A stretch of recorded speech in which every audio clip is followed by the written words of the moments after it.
መጽሐፍ ቅዱስ ብቻ የሚል ሀሳብ ፕሮቴስታንት ወንድሞቻችን ያነሱና ይናገራሉ፣ ያስተምራሉ። ወይ እንግዲህ የምርም ትምህርቱና ዓላማው እንደዛ ነው ወይ? በቀላሉ መጽሐፍ ሲናገር ይሉና መጽሐፍ ቅዱስ ብቻ ይላል ወይ? መጽሐፉ ራሱ መጽሐፍ ቅዱስ ብቻ እኔ ብቻ ነኝ ወይ ይላል ወይ? እዚህ ውስጥ ያለው ብቻ ነው ወይ ተብሎ ተጠቅሷል ወይ? ተነግሯል ወይ? ተጽፏል ወይ?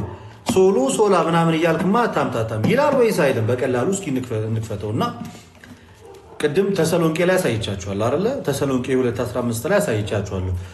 የገላትያ መልእክት ወደ ገላትያ ሰዎች ምዕራፍ 1 ከቁጥር 1 ላይ ያለውን ሐሳብ ልንገራችሁ ምን እንደሚል። እንዲህ ይላል ሐሳቡ በክርስቶስ ኢየሱስ ከሙታን ባስነሳው በእግዚአብሔር አብ ሐዋርያ የሆነ እንጂ ከሰዎች ወይም በሰው ያልሆነ ጳውሎስ ከኔ ጋር ያሉት ወንድሞች ሁሉ ወደ ገላትያ አብያተ ክርስቲያናት።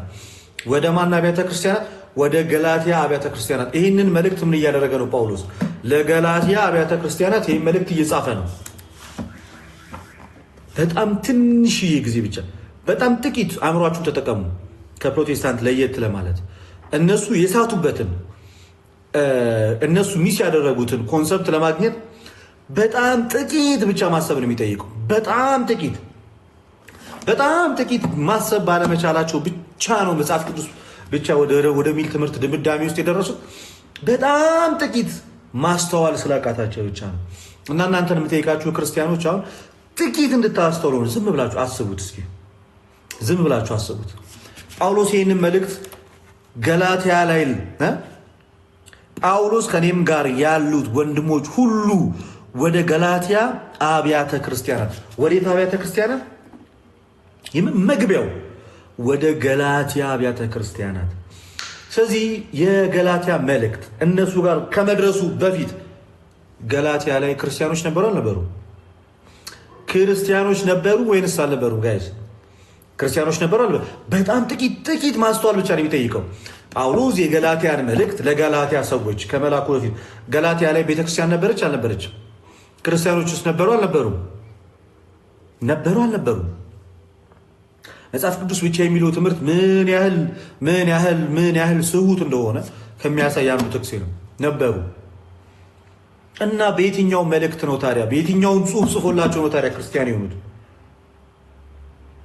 ስለዚህ ሐዋርያው ጳውሎስ ይህንን የገላትያ መልእክት ለገላትያ ክርስቲያኖች ጽፎ ከመላኩ በፊት ገላትያ ላይ ክርስቲያኖች ነበሩ።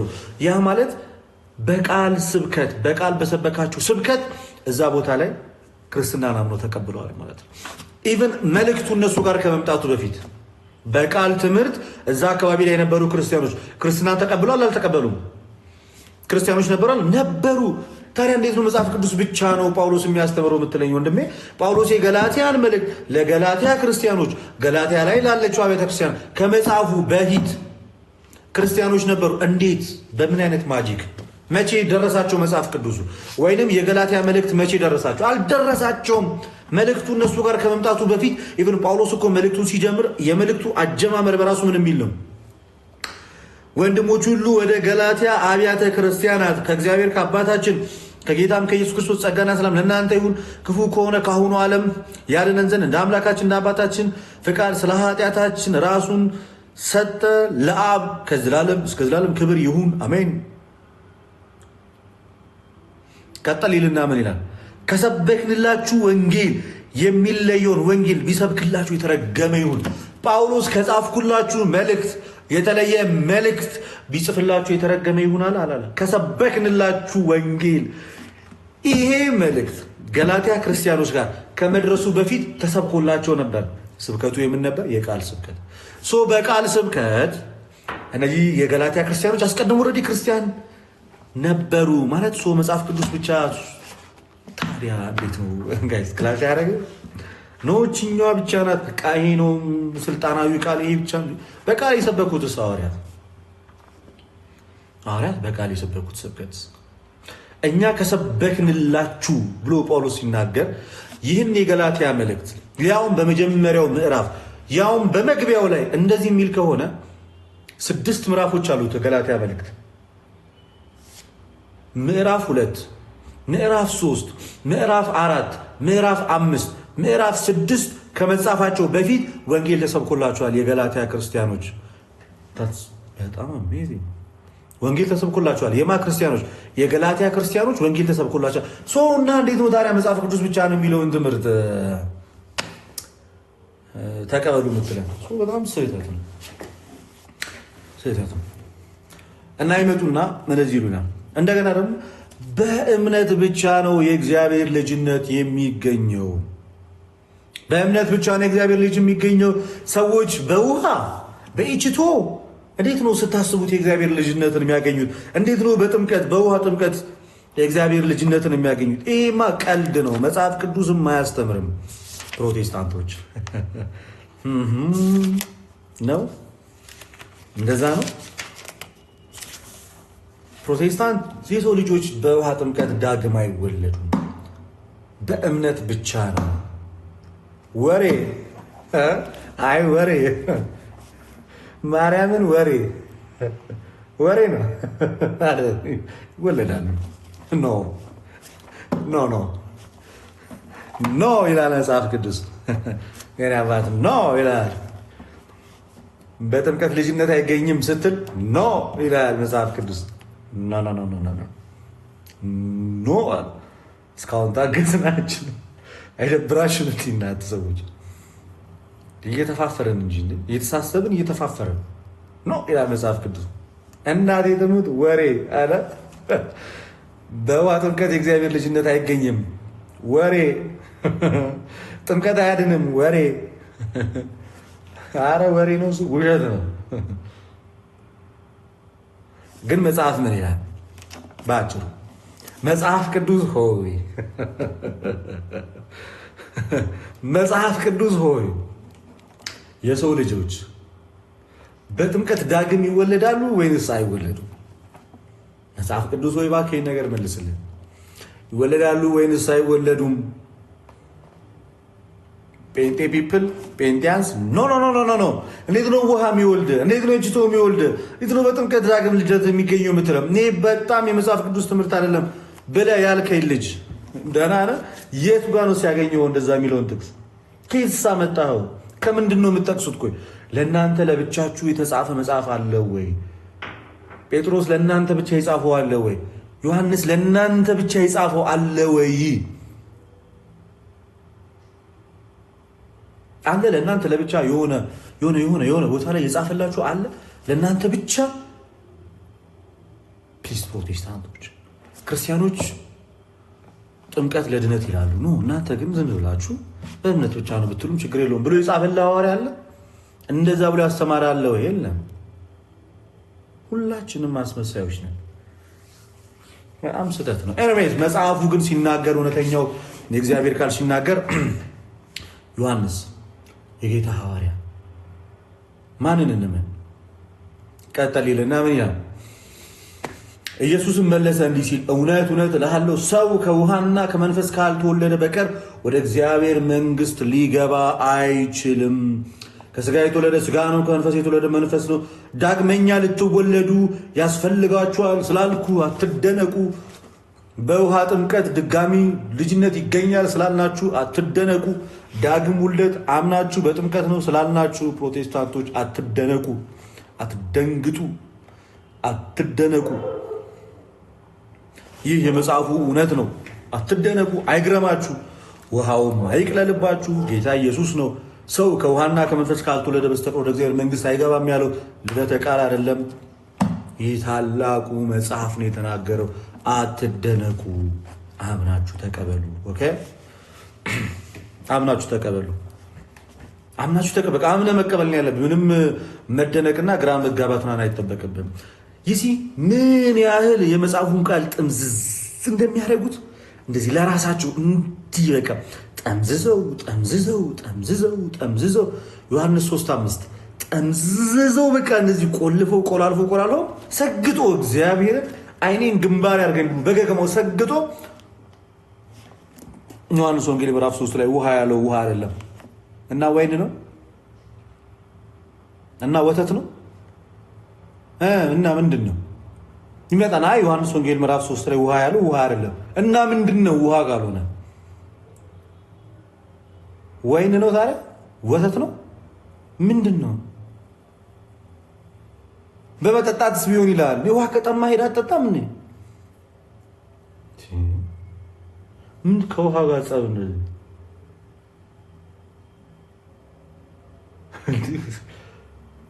መንፈስ ቅዱስ የሚለው ግን በቀጥታ እንወስዷለን። ውሃ የሚለው ይተረጉማል። ቃሉ ነው። ውሃ የሚለው ቃሉ ነው። ጋይስ ውሃ እስኪ ውሃ እና ቃሉ ምንድን ያገናኛቸው? ራሱ እንዴትስ ተገናኙ? ውሃ ቃል ቃል ነው። ውሃ ነው። ልክ ውሃው ጋር ስትደርስ ስተረጉም ውሃው ጋር ደርሰህ ስተረጉመው አዲሱ መደበኛ ትርጉም ይመጣና ማለት ነው።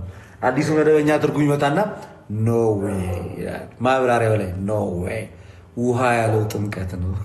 አዲሱ መደበኛ ትርጉም የምሬ ነው እላችሁ።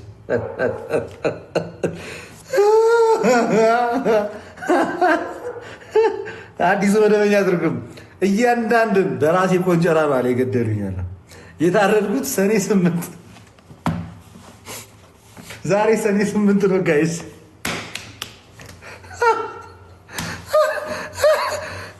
ዛሬ ሰኔ 8 ነው የታረድኩት። ሰኔ 8 ማለት በራሴው ገጀራ ማለት ያረዱኛል።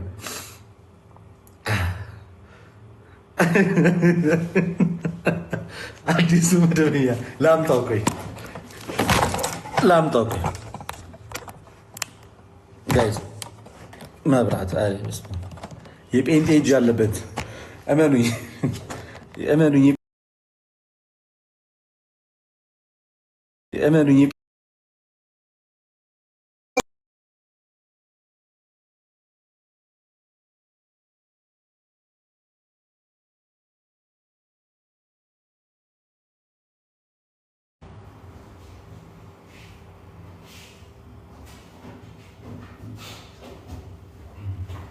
መብራት ኃይል ያለ ጴንጤ ዘመን አለ ዛሬ። ሪንግ ላይቷ ጠፋች። ጋይስ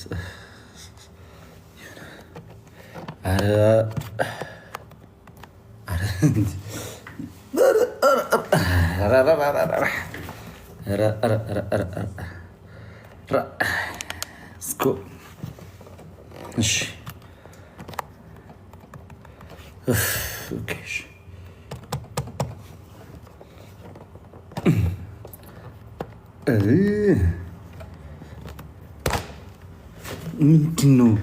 ሪንግ ላይት መቀየር አለበት መሰለኝ። አዲሱ መደበኛ ትርጉም ይኸው። አዲሱ መደበኛ ትርጉም ዮሐንስ ወንጌል ላይ ምን ይላል? ዮሐንስ ወንጌል ምዕራፍ 3 ላይ ዮሐንስ ወንጌል ምዕራፍ 3 ከውሃና ከመንፈስ ይላል። ከውሃና ከመንፈስ የተለያየ ትርጉም የተለያየ ሲል ጋይስ ማነው ትዝ የሚላችሁ? የተለያየ ሲል ማነው ትዝ የሚላችሁ ጋይስ? ይሄን ሳትደብቁ ነገር የተለየ ያልተለያየ የተለያየ ትርጉም ማነው ትዝ የሚላችሁ? እስኪ ማነው የተለያዩ ትርጉም ሊሰጡ የሚችል አባባል። አንደኛ ከመንፈስ ቅዱስ መወለድ እንደማለት ነው። ሁለተኛ ከቲቶ 3:5 ጋር ያነጻጽሩ። በሁለተኛ በዚህ ላይ ውሃ መንጻትን ያመለክታል። ቁጥር 3 ውሃ የዮሐንስን ጥምቀት ወይም የኢየሱስና የደቀ መዛሙርቱን ጥምቀት ያመላክታል እንጂ ቃሉን አይልም። ቃሉ ነው አይልም። አዲሱ መደበኛ ትርጉም ዮሐንስ ወንጌል ምዕራፍ 3 ላይ ያለው አይልም። ልደትሻ Come on. Come on.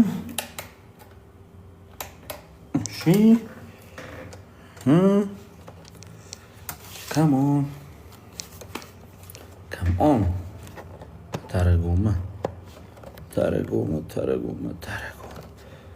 ይህ ሁሉ ህዝብ ማን አንገላታ? በጨለማማ ህዝቡ አይማርም። No way. Yes. ላይቱ መጣ።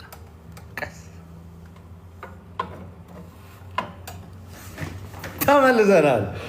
ዌልካም ባክ አትሉም ታዲያ? በውሃ ጥምቀት የእግዚአብሔር ልጅነት ይገኛል ባጭሩ። ስለዚህ በውሃ ጥምቀት የእግዚአብሔር ልጅነት ይገኛል።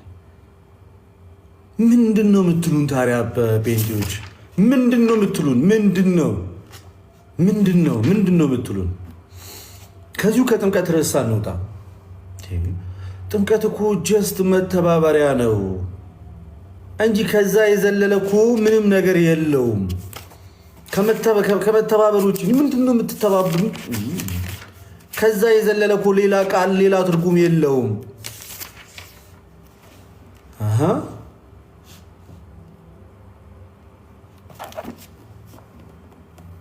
ማለት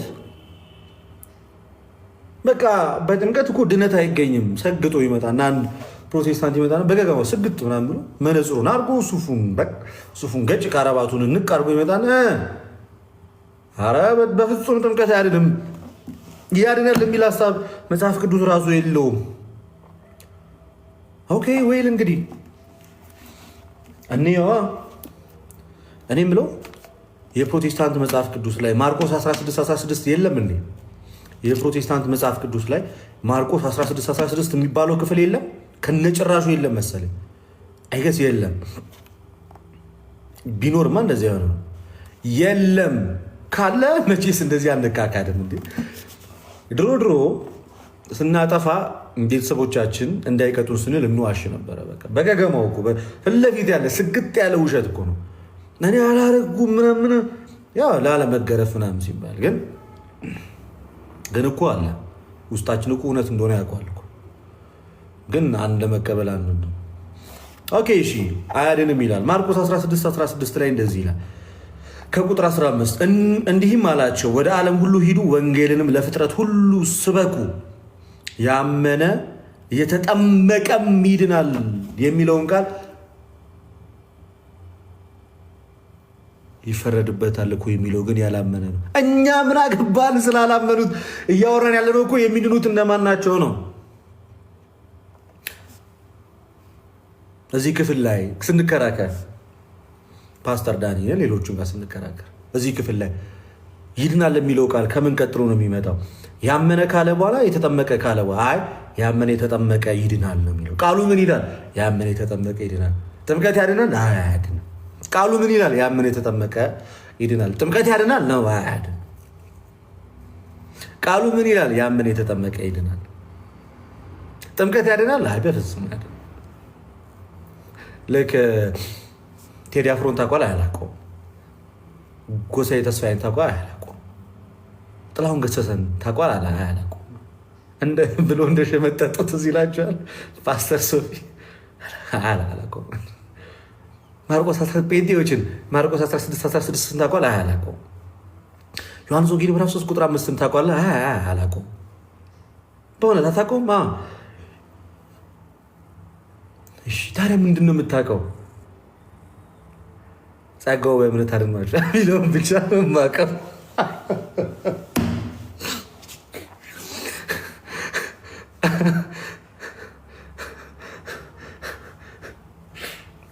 አንድ ፔንቴ አቁመ ዮሐንስ ወንጌል ምዕራፍ 3 ቁጥር 5 አንብበዋል? ማርቆስ 16 ሮሜ ምዕራፍ 6 ከቁጥር 1 ጀምሮ ያለውን ቃል ነው አያላ የያዕቆብ መልእክት አረ ጭራሽ ነው ያዕቆብ የሚባል ሐዋርያ አላውቅም። እኔ ማን ነው ያዕቆብ? ማን ነው ያዕቆብ ይላል? አይ ሐዋርያው የጌታ ሐዋርያ። እንዲህ ጌታ ያዕቆብ የሚባል ሐዋርያ አለው? አለው። መልእክት ጽፏል? አዎ ጽፏል። ምኑ ጋር የጻፈው? አይ የምር ጽፏል። አንቃቃድም። አንዱ እኮ ገብቶ ምን አለ ዛሬ ጳውሎስ ለያዕቆብ የጻፈው መልእክት ነው አይደል አለ። የያዕቆብ መልእክት ነው። አንድ ጴንጤ ከዚህ ፊት ስንወያይ የያዕቆብ መልእክትን አለ ጳውሎስ ለያዕቆብ የጻፈው መልእክት ነው አይደለም እንጂ ያዕቆብ ለጳውሎስ የጻፈው መልእክት ነው አለ። ያዕቆብ ለጳውሎስ የጻፈለት መልእክት ነው አለ። ያዕቆብ መልእክት ነው።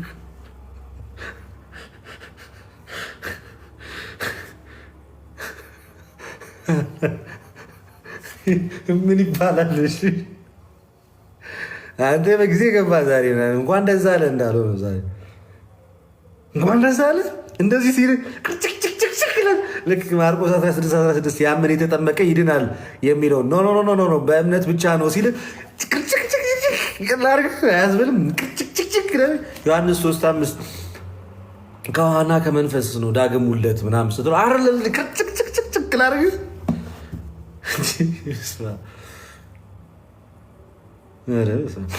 ኤኒዌይስ የማርቆስን እንደዛ ነበረ። አይ ማርቆስ ከ9 ጀምሮ የለም ይላል። ከዛ መጨረሻ ላይ ይመጣል። አንተ ስትፈልገው የሌለው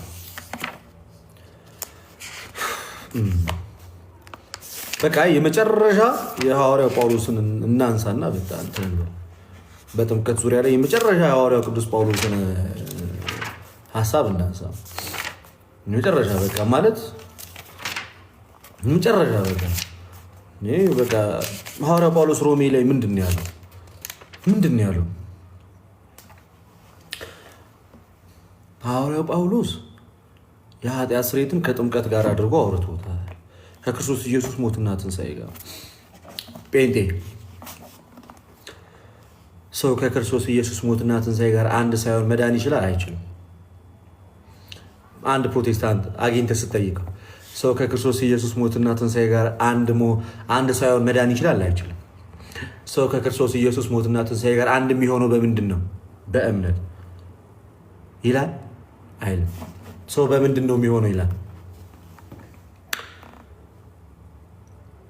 ለኃጢአት ሞተን እኛ ወደፊት እንዴት አድርገን በእርሱ እንኖራለን? ወይስ ከክርስቶስ ኢየሱስ ጋር አንድ እንሆን ዘንድ የተጠመቅን ሁላችን ከሞቱ ጋር አንድ እንሆን ዘንድ ተጠመቅን አታውቁምን?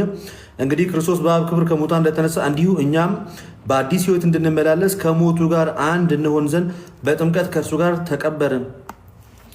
ከክርስቶስ ኢየሱስ ሞት ጋር በምንድን ነው የምንቀበረው? ጴንጤ በእምነት ብቻ። መጽሐፍ ቅዱስስ በጥምቀት ከእርሱ ጋር ተቀበርን። እንዴት ነው የሚያስተምሯችሁ ጋይስ? እንዴትስ እንደዚህ አይነት ቅርጽ ሊይዙ ቻሏል? እንዴትስ እንደዚህ አይነት አረዳድ ልትይዙ ቻላችሁ? እንዴትስ እንደዚህ አይነት አረዳድ ልትይዙ ቻላችሁ? ይህንንስ አረዳድ ከየት አመጣችሁት? እንዲህ ይቻላል ወይ? ይቻላል ወይ እንደዚህ? አቤል የሚለው ልጅ ሚዩት አድርጉልኝ ጋይስ ፕሊዝ። የእምባ ኢሞጂ ብዙ ጊዜ አትልቀቅ ፕሊዝ።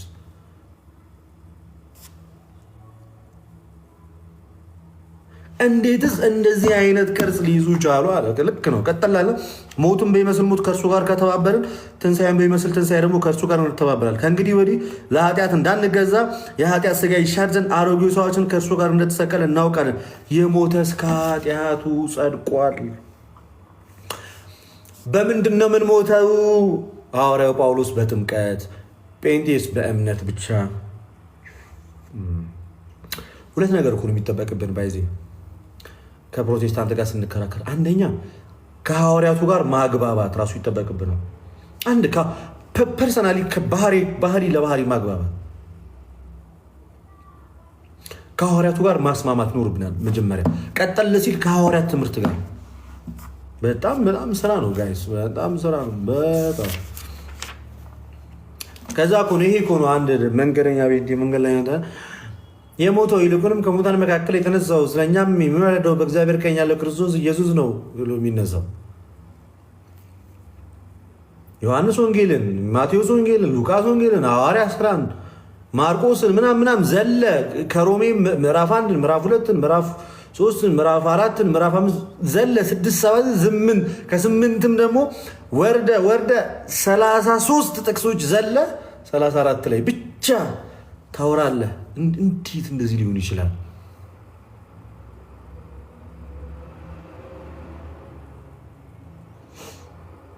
አረ እንደዚህ ሊሆን አይችልም። በጭራሽ ሊሆን አይችልም። አይመጣውም ስልህ አይሆንም። እነ ፓስተር ተፍተፍ አይደለም። እነ ፓስተር እንደተመቸው እንደ ልቤ እንደፈለኩት ፓስተር እንደፈለኩት ፓስተር እንደገባኝ ፓስተር እንደተረዳሁት ብሎ ነገር የለም። ብሎ ነገር የለም። በዚህ ቢያበቃ ጥሩ ነበር። ሁላችሁም ወደ ቤታችሁ ትሄዱ ነበር። ሌላም አለ ስልህ ከመጽሐፉ ሌላም አለ ስልህ። ኦኬ ይብቃን ወይስ እንቀጥል? ይብቃን ወይስ እንቀጥል? ጋይስ ይብቃን ወይስ እንቀጥል? ሙዳችሁ እንዴት ነው? ስንት ሰው እንዳለ አይታየኝም። አላቅም ስንት ሰው እንዳላችሁ። ይብቃን ወይስ እንቀጥል? ይብቃን ወይስ እንቀጥል?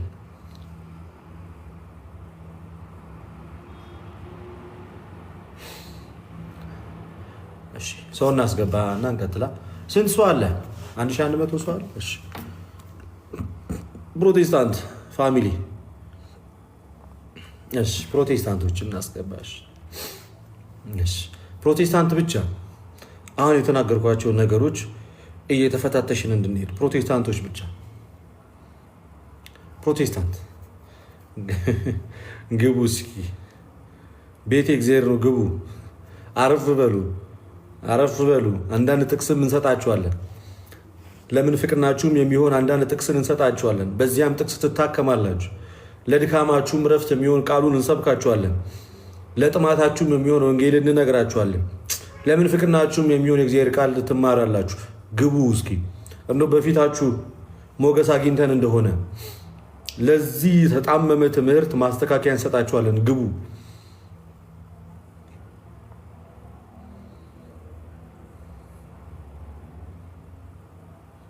ግቡና ተጠመቁ እስኪ። የእግዚአብሔርን ቃል ተማሩ እስኪ። አይከፈልበት። ይሳካልሃል ቢሆን ኖሮ ትገባ ነበር እስካሁን ድረስ። ይሆንልሃል፣ ይሳካልሃል፣ አልፎልሃል በዚህ ገብቶ ምናምን ቢሆን ኖሮ ይሄኔ እስካሁን በጣም ብዙ ሰው ገብቶ ነበር። ግን ምን ያደርጋል? የእግዚአብሔር ቃል ሲሆን እኮ ይከብዳል ጋይስ። እውነት ነው። አይ አንደርስታንድ ይገባል፣ ይገባኛል። እረዳችኋለሁ፣ የምር እረዳችኋለሁ። በጣም የምረዳችሁ። ሲደብርህ ዝም ብለህ ከመሬት ተነስተህ ጴንጤ ትሆናለህ። ከዛ የመጽሐፍ ቅዱስ ቃል ስትጠይቅ ይደክመሃል። ድንገት ስዕል ይመለካል ምናምን ይልሃል አንዱ ግራ የገባው ፓስተር ምናምን። ከዛ ሄደ እዛ ፕሮቴስታንት በአጭሩ ክርስቲያኖችን መሰረታዊ ባልሆነ ትምህርት ከኛ ቤት ያወጧቸውና መሰረታዊ የሆነ ትምህርቱን ያስክዷቸዋል። ከዚህ ሲወጣ የትኛውም ሰው የመጀመሪያ የሚወጣበት ምክንያት አረ ለስዕል ይሰገዳል እኮ፣ ስዕል ነው እኮ የምታመልኩት፣ ታቦት ነው እኮ የምታመልኩት፣ ሚካኤልን፣ ገብርኤልን፣ ኡራኤልን እኮ ነው የምታመልኩት በሚል ተልካሻ ምክንያት ያወጡና ምናምን ያዘዝ። እዛ ስትሄድ የመጀመሪያ የሚያስክዱ የስላሴን ትምህርት ይሆናል ማለት ነው። በቃ የምትክደው የስላሴን ትምህርት ነው።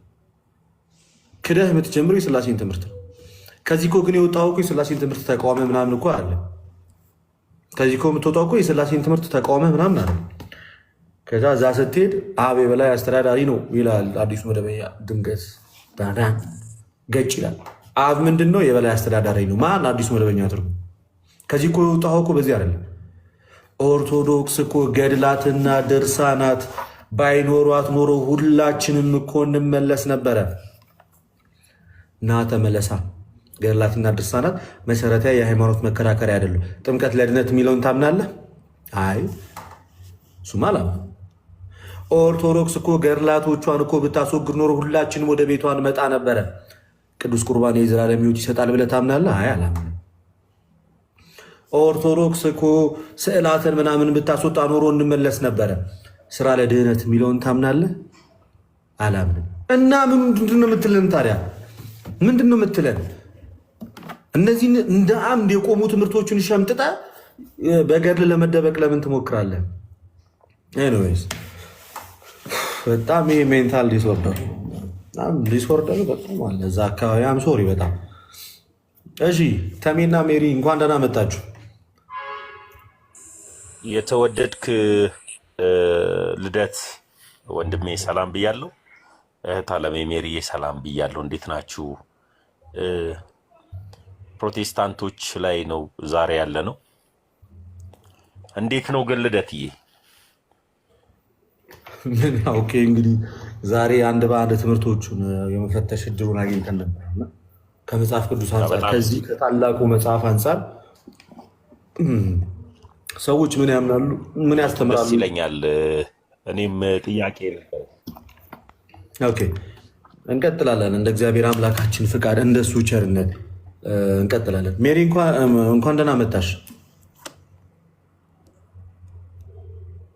ደህና ቆያችሁ። ልደትዬ፣ ታሙ እንዴት ናችሁ? ሰላም ናችሁ? እግዚአብሔር የተመሰገነ ይሁን።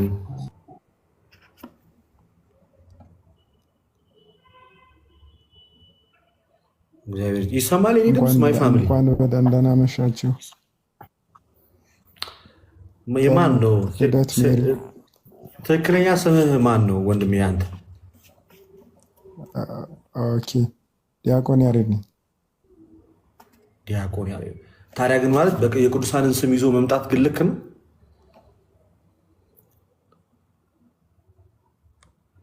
ሴንት ባዝል ዘ ግሬት፣ ታላቁ ቅዱስ ባስልዮስ። አይ ለመግለጽ አሁን እንደ ስም አድርገው ነው የመጣው። አይ ስለመወደው ነው ቅዱስ ነው። ግን ቢሆንም ወይ ባዩ ላይ ማስቀመጥ ምናምን ነው እንጂ እንደ ዩዘር ኔም አድርጎ መምጣቱ ለኔ ልክ ነው። አስተካክል። ብሩኬ እንዴት ነህ? እንኳን ደህና መጣ። አስተካክላለሁ። እሺ ብራት፣ እንኳን ደህና ቆያችሁ። ልደት እንዴት ናችሁ? ተሙ እግዚአብሔር ይመስገን ያለው አማን ነው። እዚህ ቤት መግባት ትችላለህ? ለካ ትመጣለህ? ለካ አዎ። እሺ አሁን ባነሳው ላይ የሆነ መልስ ተሰጥቶኝ ምናምን ነበርና እሱ ላይ እስኪ ትሄድበታለህ። ያስኬዳል ወይስ አያስኬድም የሚለው አሁን ባነሳው ላይ መልስ ተሰጥቶኝ ነበር ነው ያልከኝ? አብ የበላይ አስተዳዳሪ የሚለው ላይ የሆነ ጥያቄ ጠይቄ ነበርና ፕሮቴስታንቶች ጠይቃቸው። እኔም እሱን ጥያቄ አቅርቤ ነበረ። እንደውም ሜሪ ቤት ነበር ይህንን ጥያቄ ሳቀርብ የነበረው። ስወያይ ለምሳሌ እንበልና ስለ ክርስቶስ ቢሆን ምናልባት ከስጋው ጋር እያይዘን ልንመልሰው እንችላለን አይደል? ግን በስላሴ አካላት ነው ብሎ የሚጀምረው ቃሉ ካየ በስላሴ አካላት ዘንድ አብ የበላይ አስተዳዳሪ ነው ብሎ ሲጀምር የስላሴ አካል ደግሞ አካላዊ ቃል ወልድ ብቻ አይደለም። የስላሴ አካል አብ ብቻ አይደለም። ማን? አብ፣ ወልድ፣ መንፈስ ቅዱስ። ወልድን እሺ በቃ እዛ ጋር ስለ ፍጹም ሰውነቱ ነው የተናገረው። ለመንፈስ ቅዱስ እንደዛው ነው። ስጋን አለበሰ፣ ባሪያን መልክ አልያዘ። እሱ በምን አይነት ትርጉም ነው? አይም ሶሪ ኤኒዌይስ።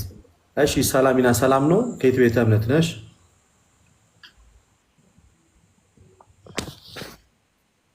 ሰላም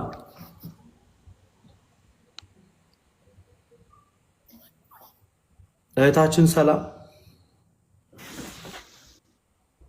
አቤት ይሰማል? ይሰማል። ከየት ቤተ እምነት? በስህተት ነው የገባሁት። ኦርቶዶክስ ነኝ። እየሰማሁ ነበር፣ በስህተት ገብቼ ነው። ሶሪ። ታችን እና እስካሁን ኮምፓራቲቭሊ ስንመለከተው ነበር የፕሮቴስታንት አምድ የሚባሉ ትምህርቶች መጽሐፍ ቅዱስ አይደግፏቸውም። እንደውም በጣም ትንሽ ፍሌክሲብል የሆንኩበት ትምህርት ቢኖር ምን የሚለው ነው አልኳችሁ? ክርስቶስ ብቻ የሚለው ትምህርት ላይ ከሚሰጡት የተወሰነ ማብራሪያዎች አንጻር እዛ ላይ የተሰማው ፍሌክሲብል ሆኜ ነው ሳወራ አይነበረም። ሌሎቹ ግን የማይመስሉ ትምህርቶች ናቸው። ሌሎቹ ስህተት ናቸው። ሌሎቹ እጅግ በጣም ልክ ያልሆኑ ወይንም ደግሞ ጭራሽ መጽሐፍ ቅዱስ የማያውቃቸው በጣም እንግዲህ የሆኑ ትምህርቶች ነው። በጣም ነውር ነው። ባይዜ ጥምቀትን ክዶ ቅዱስ ቁርባንን ክዶ መቀመጥ በጣም ነውር ነው። እንደ ነውርም ነው የሚታየው። የኔ አባት የምትጣላው እኮ ከመጽሐፍ ቅዱስ ጋር ብቻ አይደለም፣ ከቀደሙት የቤተክርስቲያን አባቶች ትምህርትም ጋር ጭምር ነው። ብቻህንማ የሆነ ህብረትማ ልትፈጥር አትችልም። እንደዛ ካደረግ በቃ ገና ከመጀመሪያውም ከመጽሐፍ ቅዱሱም እውነት በቃ ወጥተሃል ወይም ርቀሃል ወይም ደግሞ በአጭሩ ምንም የመጽሐፍ ቅዱሱን ትምህርት አታውቀውም ወደሚል ማብራሪያ ላይ ነው የምንደርሰው እና እስካሁን እስካወራነው ድረስ መጽሐፍ ሲናገር ሰው ከውሃና ከመንፈስ ካልተወለደ በስተቀር ወደ እግዚአብሔር መንግስት ከቶ ሊገባ አይችልም፣ እንደዚህ ስላላችሁ አትገረሙ እያለ ይናገራል። አንተ ደግሞ ኖ በጥምቀት የእግዚአብሔር ልጅነት አይገኝም ስግጥ ብለን በጣም እኮ ልክ አይደለም እና እዛ ነው የምናደርገው። ሜሪ ምናልባት የምታነሺው ጥያቄ አለ ወይንስ ውይይቶቹን ጸጥ ብለሽ የመስማት ሞራል ያለሽ? ያንቺን ፍቃድ ወደ ሌሎቹ ሰዎች ከመሄዴ በፊት አሁን ስለ ክርስቶስ ምልጃ የሆነ ነገር እንድትል ነበረ እየጠየኩኝ ነበረው ከታች። እሺ ምን ነበር ስለ ክርስቶስ ምልጃ? እንደ ጥያቄ መልክ አድርጊውና ማልዳል ሲባል እሺ ኔትወርኬ መጥፎ ነው መሰለኝ። አንዴ ልጨርስና ከዛ እንትን ትላለህ። የክርስቶስ ምልጃ ሲባል አሁን አንዴ በሰራው ስራ ለዘላለም ያ ስራ ሲማልደን ይኖራል ነው ወይስ በስራው ሲያማልደን ይኖራል ነው ወይስ ራሱ አሁን ላይ እስቲል ይማልዳል ነው ብሎ የሚባለው የትኛው ነው ትክክል? እኛ የምናምነው ልንገርሽ መጽሐፍ የሚያስተምረው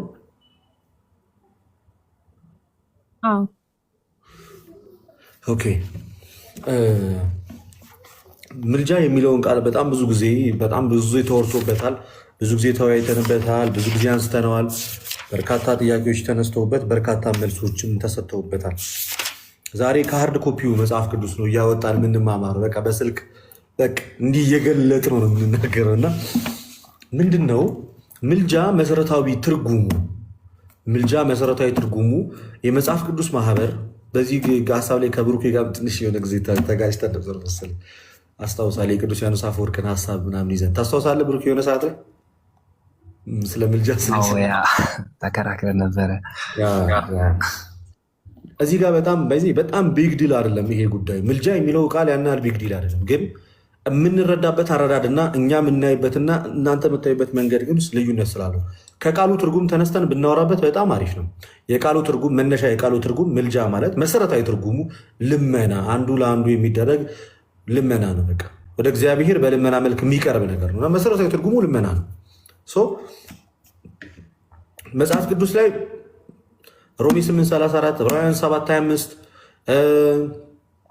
ቲቶ ምዕራፍ 2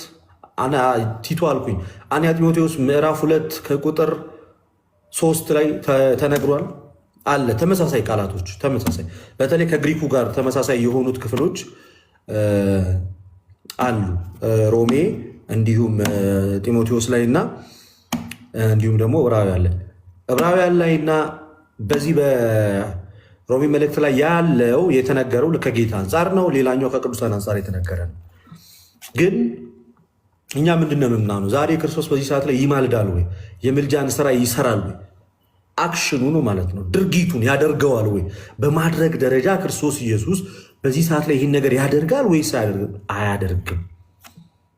ስለዚህ መነሻችን በዚህ ሰዓት ላይ ክርስቶስ ኢየሱስ አብን አይማልደውም፣ ወይም ደግሞ በዚህ ሰዓት ላይ ክርስቶስ ኢየሱስ ወደ አብ ምንም አይነት ምልጃን አያቀርብም። ኦኬ፣ አያቀርብም። እሱም በዮሐንስ ወንጌል ምዕራፍ 16 ቁጥር 26 ላይ ያለው ክፍል አለ። ግን አያማልድም ማለትና አማልዷል አንድ ጊዜ ማለት ግን ይለያያል። አሁን ላይ ኮንቲኒየስሊ አያማልድም ማለትና በምድር በሚመላለስበት ሰዓት ላይ ደግሞ ምልጃን አቅርቧል ወይንስ አላቀረብም ደግሞ እሱ ሌላ ሀሳብ ነው። ክርስቶስ በምድር በሚመላለስበት ሰዓት ላይ ምልጃን አቅርቧል ወይስ አቅርቧል? አማልዷል ወይስ አላማለድም? አማልዷል። ይህ መጽሐፍ ቅዱስ ላይ ያለ ትምህርት ነው። እንደዚህ በዮሐንስ ወንጌል ምዕራፍ 17 ላይ እንደዚህ ይላል። ምዕራፍ 17 ላይ ከቁጥር 20 ጀምሮ ያለውን ላንብበው። ሁሉም አንድ የሆኑ ዘንድ ከቃላቸው የተነሳ በእኔ ስለሚያምኑ ደግሞ እንጂ ስለነዚህ ብቻ አልለምንም። አንተ እንደላከኝ ዓለም ያምን ዘንድ አንተ አባት ሆይ በእኔ እንዳለ እኔም በአንተ እነርሱም ደግሞ በእኛ አንድ የሆኑ ዘንድ እለምንሃለሁ። እኛም አንድ እንደሆንን አንድ የሆኑ ዘንድ እኔም በእነርሱ አንተም በእኔ ስትሆኑ በአንድ ፍጹም እንዲሆኑ የሰጠኸኝን ክብር እኔ ሰጥቻችኋለሁና። ምን ብሎ ይናገራል? ሁሉም አንድ የሆኑ ዘንድ ከምናቸው የተነሳ ከቃላቸው የተነሳ በእኔ ስለሚያምኑ ደግሞ እንጂ ስለነዚህ ብቻ አለምንም ማለት ይሄ ምልጃ ነው። አንተ እንደላከኝ ዓለም ያምን ዘንድ አንተ አባት ሆይ በእኔ እንዳለ እኔም በአንተ እነርሱም ደግሞ በእኛ አንድ የሆኑ ዘንድ እለምንሃለሁ። ይሄ አሁን የቀረበ ምልጃ ነው፣ ወይም የቀረበ ታላቅ የሊቀ ካህናት ጸሎት ነው። አሁን ይሄ ጸሎት ለክርስቲያኖች አንድነት የተጸለየ ጸሎት ነው። ለሐዋርያቱ ብቻ የተጸለየ ጸሎት አይደለም። በስሜም ስለሚያምኑ ደግሞ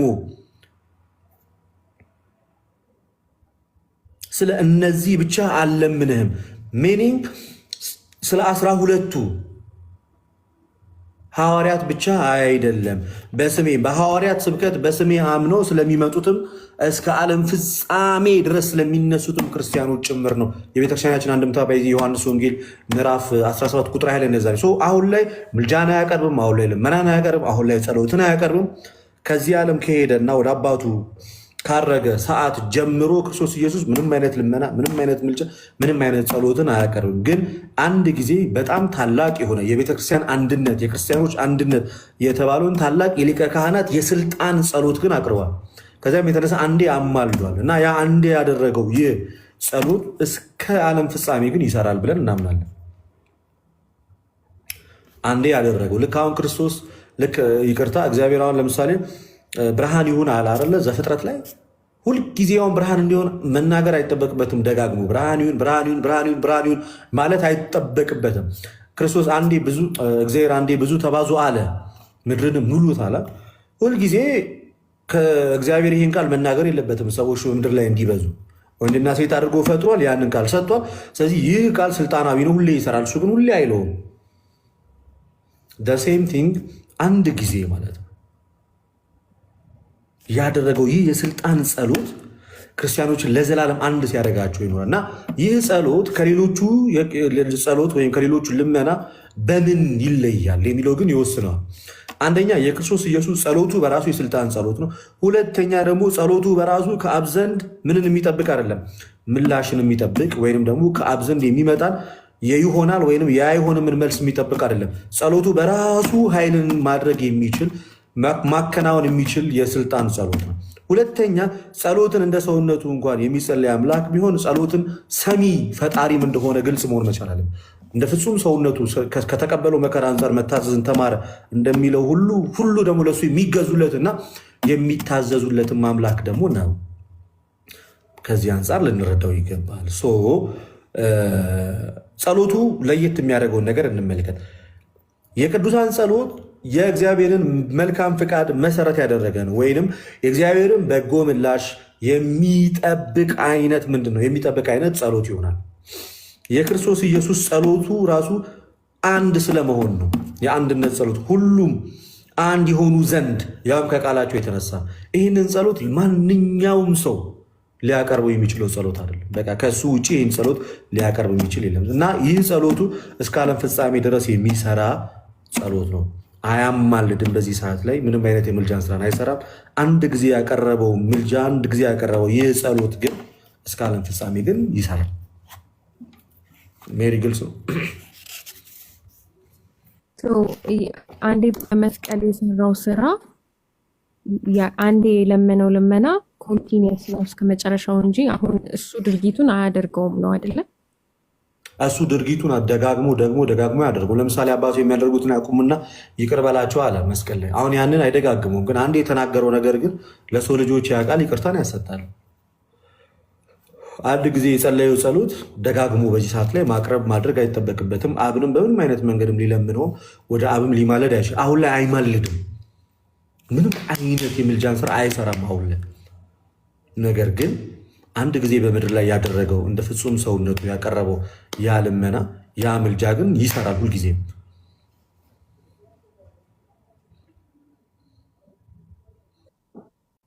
አንድ ጥያቄ ልጨምርና ወደ ሌሎቹ ጋር ትሄዳለህ። ፈቃደኛ ተመልሶልሻል? በደንብ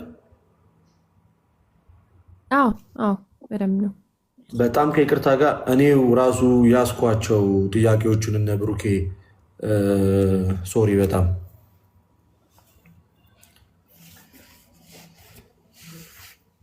ቀጥይ ወደ ቀጣዮች። እሺ አብዛኛውን ጊዜ አሁን በእናንተ ቤተክርስቲያን ውስጥ ሰው የሚሰራው ድህነቱን ለማስፈጸም ሳይሆን ለመዳን ነው የሚባል ነገር አለ እና እሱን ትንሽ ኤክስፕሌን ብታረግልኝ። በጣም ጥሩ።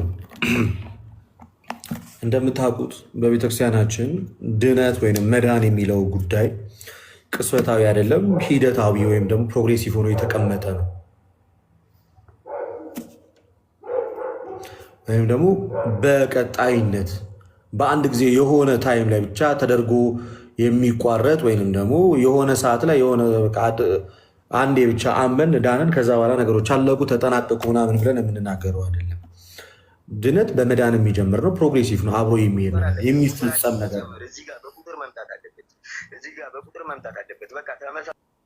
ምንድን ነው? የኔ እናት ምን ይዘሽብን የገባሽው? ከይቅርታ ጋር።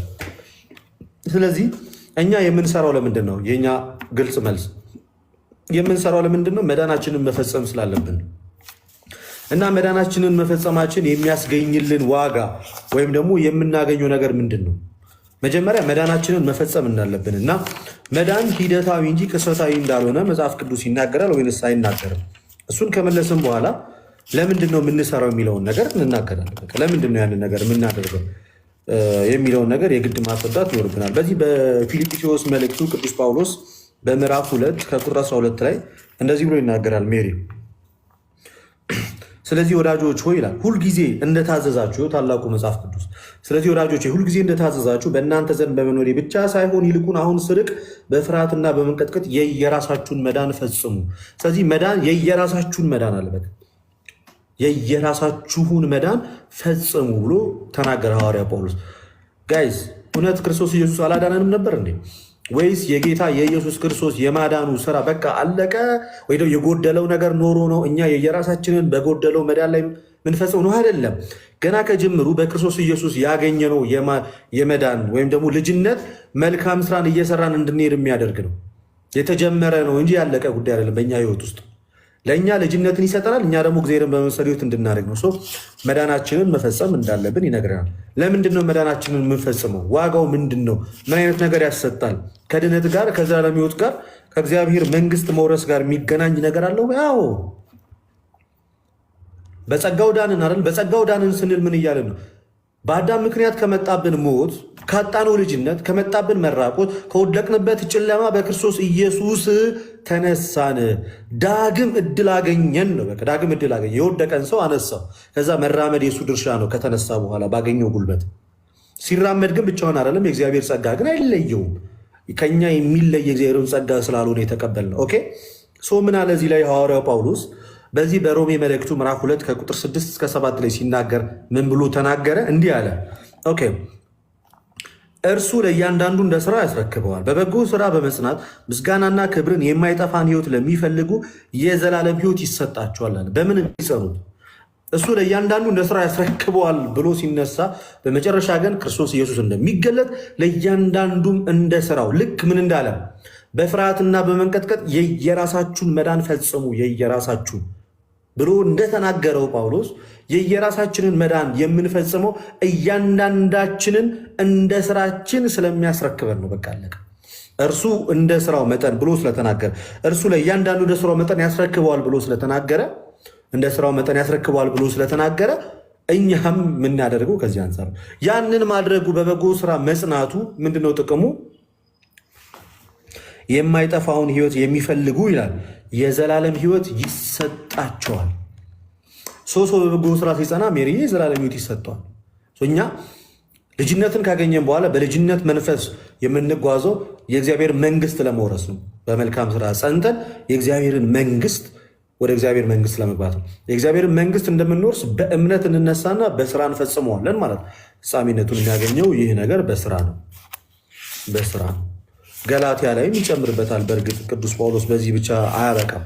ቅድምም እያነበብኩት ነበር። ገላትያ ምዕራፍ 6 ከቁጥር 7 ጀምሮ እንደውም ጠንከር ባለ ቃል ነው እንደውም እዚህ ጋር የሚናገር አትሳቱ፣ እግዚአብሔር አይዘበትበትም።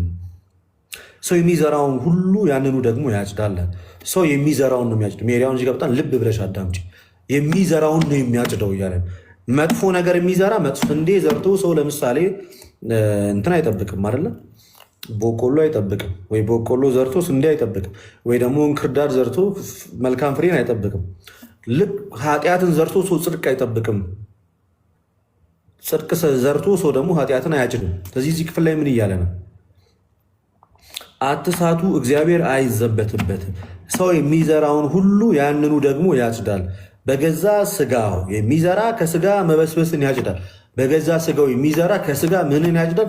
መበስበስን፣ መጥፋትን። ማለት በስጋ በብዙ አይነት ነገሮች የሚወድቅ ሰው በንስሐ የማይነሳ ሰው ከስጋ መበስበስን ያጭዳል። በመንፈስ ግን የሚዘራ ለሜሪያውን ቀጣዩ ፓርት ላይ በመንፈስ ግን የሚዘራ ከመንፈስ የዘላለም ሕይወትን ያጭዳል። በመንፈስ የሚዘሩት ምን ያገኛሉ ማለት ነው?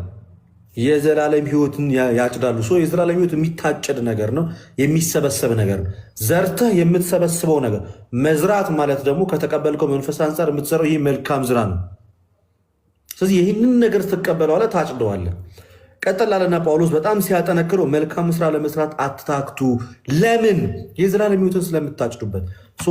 ሰው መልካም ስራን የሚሰራው ክርስቲያናዊ ሕይወትን ለመኖር፣ የክርስቲያናዊ ሕይወትን የመኖር ጥቅሙ ደግሞ ዋነኛው ደግሞ የእግዚአብሔርን መንግስት ለመውረስ ከተቀበለው ጸጋ፣ በጸጋው አጋዥነት በዚህ ሁሉ የእግዚአብሔር ጸጋ አይለይም። ባይዜ አንድ መርሳት የሌለብንና ማስተዋል ቲክቶክ ቪዲዮ ይህንን ቀልድ ሂድና እዛው ንገራቸው። ኢንቴን ሚኒት ይዘጋል ይላል ላይቡ።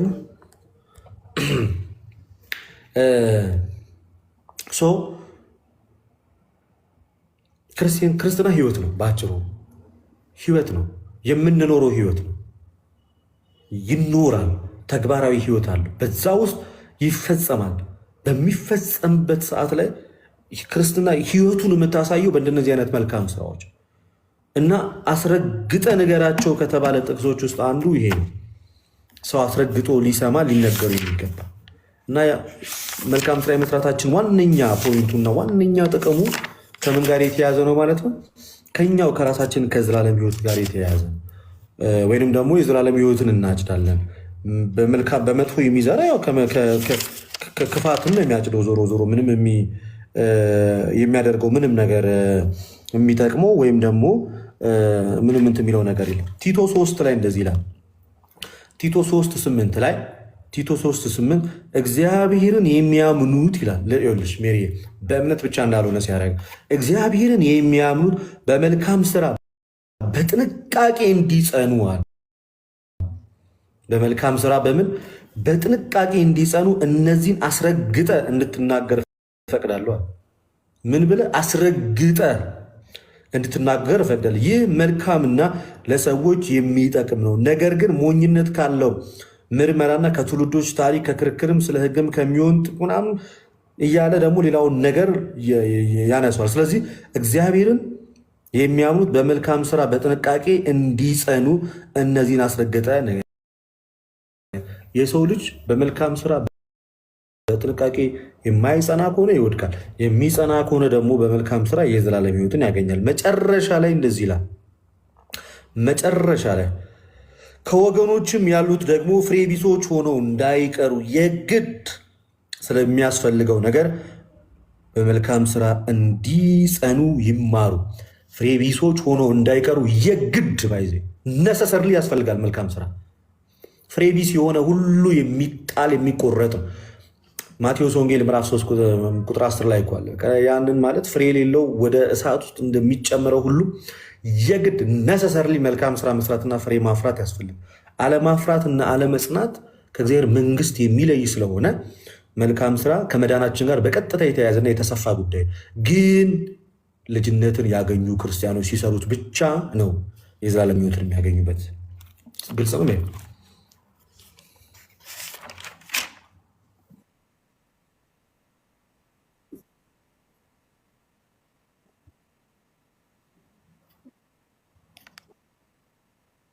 የምናደርገው ነገር አይደለም አይደል? ልጅነትን ለማግኘት መልካም ስራ እንሰራ። ግን እዚህ ጋር ሁለት ነገር ላርምሽ። ልጅነትን ለማግኘት አይደለም መልካም ስራ የምንሰራው። መልካም ስራ የሚመጣው ልጅነትን ካገኘን በኋላ። ልጅነትን የምናገኘው በጸጋው አምነን። ለምሳሌ ሰሞኑን የተጠመቁት ከእስልምናም ከፕሮቴስታንት የመጡት በዚሁ በቤተክርስቲያን ትምህርት ተምረው የተጠመቁት እኔ ቪዲዮ ላይ የሰራሁላቸው ሁሉም ልጆች እነሱ እያንዳንዳቸው ምንም አይነት ስራ አልሰሩ። ከእስልምና የመጡት አመኑ፣ ሙሉ እምነትም የክርስትና እምነት ኮንፌስ አደረጉ፣ ተጠመቁ፣ የጌታን ቅዱስ ሥጋና ክቡር ደም ተቀበሉ፣ በመንፈስ ቅዱስ ማኅተምነት ታተሙ የእግዚአብሔር ልጆቹ። ይህን ለማድረግ ምንም ስራ አልሰሩም። ፎር ኤግዛምፕል ምንም አይነት አልጾሙ፣ አልጸለዩ፣ አልሰገዱ። ብቻ በቃ እኔ በክርስቶስ ኢየሱስ በአብ በወልድ በመንፈስ ቅዱስ አምናለሁ፣ ክርስቶስ ኢየሱስ የእግዚአብሔር አብ የባህሪ ልጁ እንደሆነ አምናለሁ፣ ከድንግል ማርያም በስጋ የተወለደ እንደሆነ መሰክራለሁ ብለው አምነው ተናግረው ሐዋርያዊ መልሶች። አሁን አይስክሪም በሰዓት አስፈላጊ ነው አይደለም እኮ። ይህንን ከሆነ በኋላ ወደ እግዚአብሔር መንግስት ወደ ተባለችው ወደ ቤተ ክርስቲያን ከተጨመሩ በኋላ ግን እነዚህ ክርስቲያኖች ምን ያደርጋል? ክርስቲያን ከተባሉ በኋላ ግን ክርስትና ህይወት ስለሆነ ይኖሩታል። ጾም ይኖራል፣ ጸሎት ይኖራል፣ ስግደት ይኖራል፣ ምጽዋት ይኖራል። መልካም የተባሉ ስራዎችን መስራት የሚቀጥለው ወደ ቤተ ክርስቲያን ወይም ወደ እግዚአብሔር መንግስት ከተጨመሩ በኋላ ወደ ቤተ ክርስቲያን ከገቡ በኋላ ምን ይሆናል ማለት ነው? መልካም ስራን መስራት ይጀምራል። የሚሰሩት መልካም ስራ ድነታቸውን ለማጣት ብቻና ብቻ አይደለም። አንደኛ እግዚአብሔርን በመምሰል ህይወት ለማደግ ሁለተኛ የዘላለም ህይወትን ለመውረስ። አሁን አገኘሽኝ ሜሪ? በጣም አሁን ገብቶኛል። በጣም አሪፍ፣ በጣም አሪፍ፣ በጣም አሪፍ። ግልጽ ከሆነ ኦኬ። ሌላ ጥያቄ ያለሽ? ለጊዜው ለሌሎቹ ልንስጥ። እሺ፣ በጣም እናመሰግናለን። በትዕግስት ስለምትሰሙን ሌሎቻችሁ እናመሰግናለን። ብሩኬ የምትጨምርበት ነገር ካለ ጨምርበት።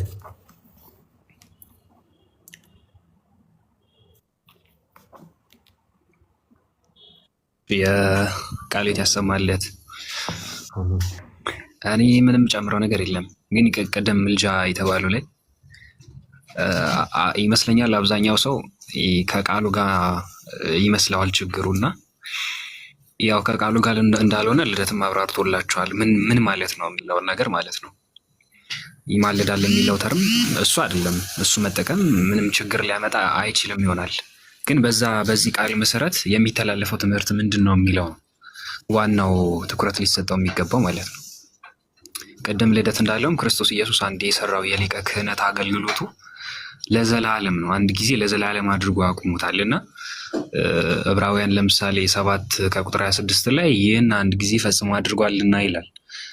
ምንድን ነው የሰራው ሲባል የሊቀ ክህነት አገልግሎቱ አንድ ጊዜ ፈጽሞ አድርጎታል። ዕለት ዕለት እንደ ብሉይ ኪዳኑ መስዋዕት ማቅረብ አያስፈልገውም። በፕሮቴስታንቱ ሳይድ ያለው ይማልዳል ሲል ክርስቶስ ኢየሱስ ዛሬም የክህነት አገልግሎት ይሰራል በሰማይ እየተባለ ነው አብዛኛው እዚህ ሚዲያ ላይ የምናውቀው ማለት ነው። ሌላው ይለምናል ወዘተ የሚል ነገርን ያስቀምጣል። እሱ ከየት እንደመጣ ባናውቅም ግን ክርስቶስ የሊቀ ክህነት አገልግሎት ስንል በብሉይ ኪዳን ዕለት ዕለት ካህናቱ መስዋዕትን ያቀርቡ ነበር ማለት ወደ ቅድስተ ቅዱሳን ይገቡና መስዋዕትን ይዘው ያቀርቡ ነበር። ክርስቶስ ግን እንደቀደሙት ዕለት ዕለት መስዋዕት ማቅረብ አያስፈልገውም፣ ይህን አንድ ጊዜ ፈጽሞ አድርገዋልና አለ። ስለዚህ ክርስቶስ ኢየሱስ አሁን በሰማይ ሆኖ የሚሰራው አዲስ የሊቀ ክህነት አገልግሎት ምንም የለም። የሊቀ ክህነት አገልግሎት ውስጥ አንዱ መስዋዕት ማቅረብ ነው አይደለ? አሁን ክርስቶስ በአባቱ ቀኝ ነው ያለው፣ በስልጣኑ ነው ያለው። እዛ ሆኖ የሚያቀርበው መስዋዕት የለም። በምድር ላይ ሆኖ አንድ ጊዜ በመስቀል ላይ ይህን አንድ ጊዜ ፈጽሞ አድርጓልና ይላል። ለዛም ነው ምዕራፍ 1 ላይ ዕብራውያን 1 ከቁጥር 3 ላይ ኃጢአታችን በራሱ ስልጣን ካነጻ በኋላ በሰማያት በግርማው ቀኝ ተቀመጠ ይላል። ክርስቶስ ኢየሱስ በሰማያት በግርማው ቀኝ የተቀመጠው አሁን መስዋዕት ሊያቀርብ አይደለም፣ ኃጢአታችን አንጽቶ ነው በስልጣኑ የተቀመጠው ማለት ነው። ስራውን ጨርሶ የሊቀ ክህነት አገልግሎትን ፈጽሞ ማለት ነው። እና ለዛ ነው ምዕራፍ 7 ላይ መጥቶ ይህን አንድ ጊዜ ፈጽሞ አድርጓልና ያለው። ክርስቶስ ኢየሱስ የሊቀ ክህነቱን አገልግሎት ፈጽሟል። ይህንን ለመግለጽ ይህንን አገልግሎት ለመግለጽ ይማልዳል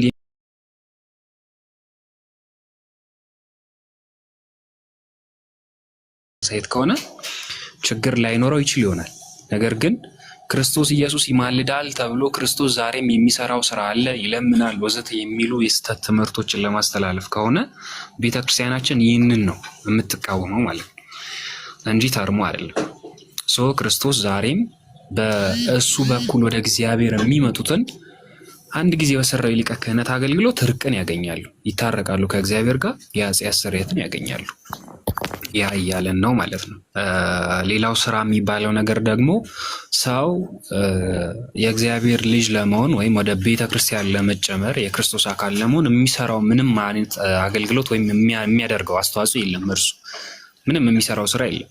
ያምናል፣ ይጠመቃል፣ በቅዱስ ቁርባን ይታተማል፣ ወይም ቅዱስ ቁርባን ይቀበልና የመንፈስ ቅዱስ ስጦታን ይቀበላል። ስለዚህ ያኔ እግዚአብሔር ልጅ ይሆናል ማለት ነው። ዮሐንስ ወንጌል ምዕራፍ 3 ላይ እንደተነገረው ሰው ዳግም መወለድ አለበት። ከምን? ከውሃና ከመንፈስ። ያለምንም ስራ ከውሃና ከመንፈስ አምኖ ሲጠመቅ ዳግም ይወለዳል ማለት ነው። ይህንን ለማግኘት የሚሰራው ስራ የለም። ሰው ከዳነ በኋላ ስለ ዳነ ይሰራል። ስለ ዳነ የእግዚአብሔር ጸጋ ስላገኘ ይሰራል፣ አዲስ ሰው ስለሆነ ማለት ነው። በኤፌሶኑ መልእክቱ ላይ ጳውሎስ አስቀድሞ በእግዚአብሔር ዘንድ የተዘጋጀውን መልካሙን ስራ ለማድረግ ተፈጠርን ይላል። እኛ ዳግም የተወለድነው መልካሙን ነገር ለመስራት ነው። የምንሰራው ግን ስለ ዳነን ብቻ ሳይሆን ድህነታችንም በፊልጵስዩስ መልእክት ቅድም ልደት ያነሳው ምዕራፍ 2 ላይ ያለው ድህነታችንን ለመፈጸም ነው። ድህነታችንን እንፈጽምበታለን። ይህ ደግሞ መዳን ተብሎ ይፈታል። መዳን ተብሎ ይፈታል። ድህነት በአንድ ጊዜ የሚያልቅ ነገር ስላልሆነ መጽናት የሚባል ነገር ስላለ የምንጸናው ደግሞ በምንድን ነው? ክርስቶሳዊ በሆኑ መልካም ምግባራቶች ውስጥ ማለት ነው። ማቴዎስ ወንጌል ምዕራፍ 5 ላይ የሰማዩ አባታችሁ ልጆች ትሆኑ ዘንድ ይላል። የሰማዩ አባታችሁ ልጆች ወይም የእግዚአብሔር ልጆች ትሆኑ ዘንድ ጠላቶቻችሁን ውደዱ ይላል። ለምሳሌ ይህ ማለት ምን ማለት ነው? ክርስቶሳዊ የሆነውን ተግባር መፈጸም አለብን። ይህ ስራ ተብሎ በቤተክርስቲያናችን ይጠራል። የምንለው ይህንን ነው። ሰው ከዳነ በኋላ መስራቱ ግዴታ ነው። ካልሰራ ወይም በዚህ ህይወት ውስጥ ካልተመላለሰ ከግንዱ ይቆረጣል፣ ያ ቅርንጫፍ ማለት ነው። ማቴዎስ 7 ላይ እንደተገለጸው ይህን ለማለት ነው። እና ቀጥል ልደትሻ ቃልት ያሰማል። ኦኬ፣ ትንሽ እያመመኝ ነው እዚህ ጆሮ አካባቢ እና ይቅርታ። በጣም ሳወራ ረጅም ሰዓት አውርቼ ልክ ሳቆም ፔኑ ይሰማኛል ዝም ስል እና ቃልት ያሰማልን። እናመሰግናለን ብሩኬ፣ ቃልት ያሰማልን። ኦኬ፣ እንቀጥላለን። ስንት ሺህ ሰዎች ወይ ስንት መቶ ሰዎች እየተከታተላችሁ እንደሆነ አይታየኝም፣ ግን እንቀጥላለን እንደ እግዚአብሔር አምላክ ፈቃድ። ምን ያህል ሰዓት ቆየን? ላይ ብለው ጥሩ 2 ሰዓት ቆይተናል። ኪዲ ላቭ ነው የሚለው። እዚህ ስማችሁ ነገሩን እባካችሁ። አለው እግዚአብሔር ይመስገን። ቅድስት ይባላል። እሺ፣ ከየት ቤተ እምነት? ኦርቶዶክስ። ቅድም አስገባኝ ፕሮቴስታንት መስለሽኝ ነበር እና ዛሬ አይደለም ኦርቶዶክስ ነው። ከርዕሰ ጉዳዩ ጋር የሚያያዝ ጥያቄ ኖሮች ነው? የለኝም። ለመማር ነው፣ የለኝም ጥያቄ። ታዲያ ምን አለ ታች ሆነሽ ብትማሪ? ስንት ሰው የሚገባ ሰው ነበረ እኮ።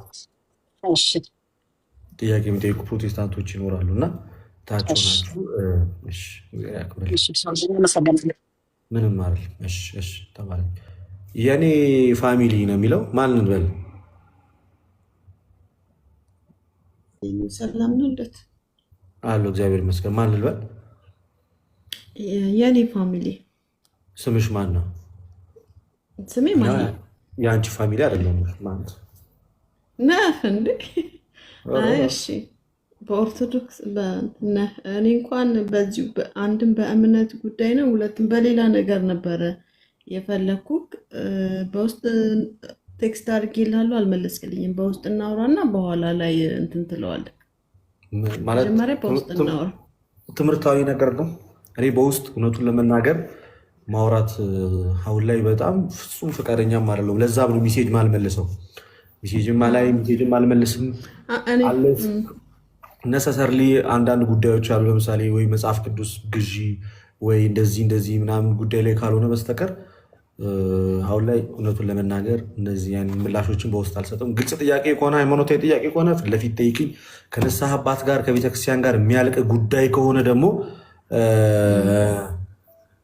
ንስሐ አባት ማናገር ይቻላል። ትምህርታዊ ሀሳቦች ከሆኑ ግን ይኸው በግልጽ እኔ ልጠይቅን ትችላለች።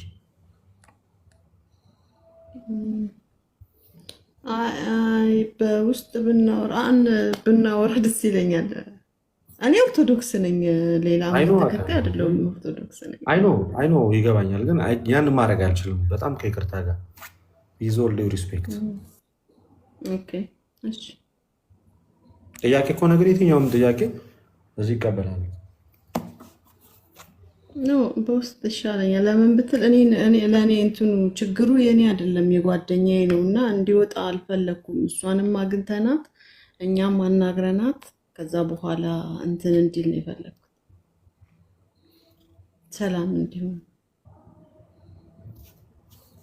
ውጭ እንዲወጣ አልፈለግኩም። የኛ ራሳችን የምንፈታው ነገር ስለሆነ በውስጥ እንፍታው ነው።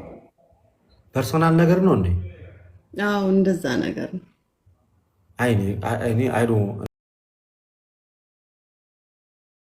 እንደዚህ ፐርሰናል ነገር ላይ ኢንቮልቭ ማድረግ አልችልም። ይቅርታ በጣም እሺ፣ አመሰግናለሁ። ኦኬ፣ ፐርሰናል ኬዝ ጋይስ፣ እዚህ ጋር ለፐርሰናል ኬዝ አይደለም የመጣ ነው። እዚህ ጋር የመጣ ነው ለሃይማኖታዊ ጉዳዮች ነው። ፐርሰናል ኬዝ ፐርሰናል ነው። ኦኬ፣ እንቀጥላለን። ክርስቲያን ነኝ። ሰላም፣ እንዴት አመሻችሁ ወዳጆች? ሰላም ነው። እንዴት ነህ? ሁሉ ሰላም ነው፣ እግዚአብሔር ይመስገን። አለሁ ደህና ነኝ። እግዚአብሔር ይመስገን። እኔም ደህና ነኝ። እንዴት ነህ? ቆይታ ወደ ኢትዮጵያ አልተመለስክም እንዴ? ጥሩ፣ ያው በውስጥ እነግርሃለሁ። ሰላም ነው አይደል? ነው። እሺ፣ እንዴት ነው? አለሁ፣ እግዚአብሔር ይመስገን። ሸጋ ላይ ነው። ያው የሜሪ ስትጠይቅ የነበረው ጥያቄ በከፊል እኔ ጋር ነበረ። በእርግጥ መልሰሃል። ከዛ ፊትም እንዲሁ አንድ የእሁድ ውዳሴ ማርያም ላይ ያለውን በግዕዝ ብለህ በአማርኛ ትርጉም የተናገርክበት ጋር የተያዘ አይነት መልስ ስለሆነ በቂ ሆኖ አግኝቼዋለሁ። በእርግጥ ግን ትንሽ ጥያቄ ልጠይቅን። ያው እንዲህ ያሉ ጥያቄዎችን በውስጥ ነው ማውራት ፈለገው። ቀድሜ ከእናንተ ጋር ተገናኝቼ ለትምህርት የሚጠቅሙ ነገሮች ሲሆኑ እናወጣቸዋለን። ግን ምንድነው እሱ አንደኛ ቆሮንቶስ ምዕራፍ 3 16-17 ያለውን ክፍል ስናይ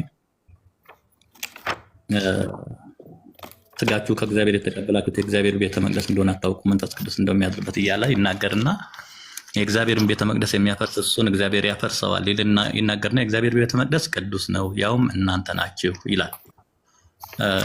አሁን እዚህ ጋር ቅድም ስታወራ ከነበሩት ጋር ሊነካካ ይችላል ብዬ አስባለሁ። የእግዚአብሔር ቤተ መቅደስ ቅዱስ ነው፣ ያውም እናንተ ናችሁ እያለ ይናገራል። እንግዲህ ሮሜ 8:14 ላይ እንዲህ በእግዚአብሔር መንፈስ የሚመሩ እነዚህ የእግዚአብሔር ልጆች ናቸው እያለ ልጅ ስንሆን መንፈስ ቅዱስ በእኛ እንደሚኖርና በዚህም መንፈስ ደግሞ እየተመራን ልንመላለስ እንደሚገባ ይናገረናል። ኤፌሶን 5 ላይም እንግዲህ እንደተወደዱ እንደ እግዚአብሔር ልጆች እግዚአብሔርን የምትከተሉ ሁኑ እያለ በብዙ እግዚአብሔርን መምሰል ህይወትን ይናገረናል። እና ይህን ቅድስና በኢየሱስ ክርስቶስ በማመን በኩል ያገኘ ነውና ሆሊ ስፒሪት ወይ መንፈስ ቅዱስ በእኛ የሚኖረው በዚህ በእግዚአብሔር ልጅ በማመናችን በኩል የሚሰጠን ከዛ በኋላ ቅድስና ህይወትን ደግሞ መንፈስ ቅዱስ በመራን መጠን የምንመላለሰው ነው ወይስ ቅድስናውን ኢቭን የእግዚአብሔር መንፈስ ቅዱስ በእኛ ውስጥ ሊኖር ሰርተን ብቁ ሆነን መጥቶ ነው በእኛ ሊኖር የሚገባው ብለን ነው የምንሰራው? ኦኬ፣ አሁን ቅድም ምናልባት ስናገር ወይ ድጋሚ ልድገመው። ምን መሰላችሁ፣ ስር መሰረቱን አስይዘው ማውራት በዚህ ነገር ላይ በጣም ጥቅም አለው ብዬ አምናለሁ። እንደምታውቁት ዘፍጥረት ላይ ምዕራፍ 2 ቁጥር 17 ላይ ስትመለከቱት አዳም አታደርግ ከተባለው ነገር ወይም ደግሞ አታደርግ ያለውን ነገር በማድረጉ ምክንያት ወደ ህይወቱ ምን መጥቷል? ሞት መጥቷል። ከእግዚአብሔር ተለይቷል።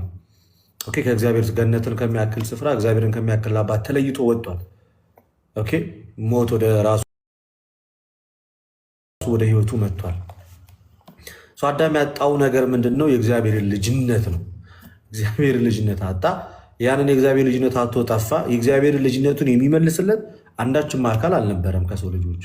ያ መሆኑ ባለመቻሉ ምክንያት እግዚአብሔር አንድያ ልጁን ላከ። መጀመሪያ አስቀድመን ከእግዚአብሔር መንፈስ የራቅነውና የወጣነው የወደቅነው እኛ ነን። ለመጀመሪያ ጊዜ ሊያነሳን ሲፈልግ መሰረታዊ ነገሮቹ ምንድናቸው? አንደኛው የሚያነሳን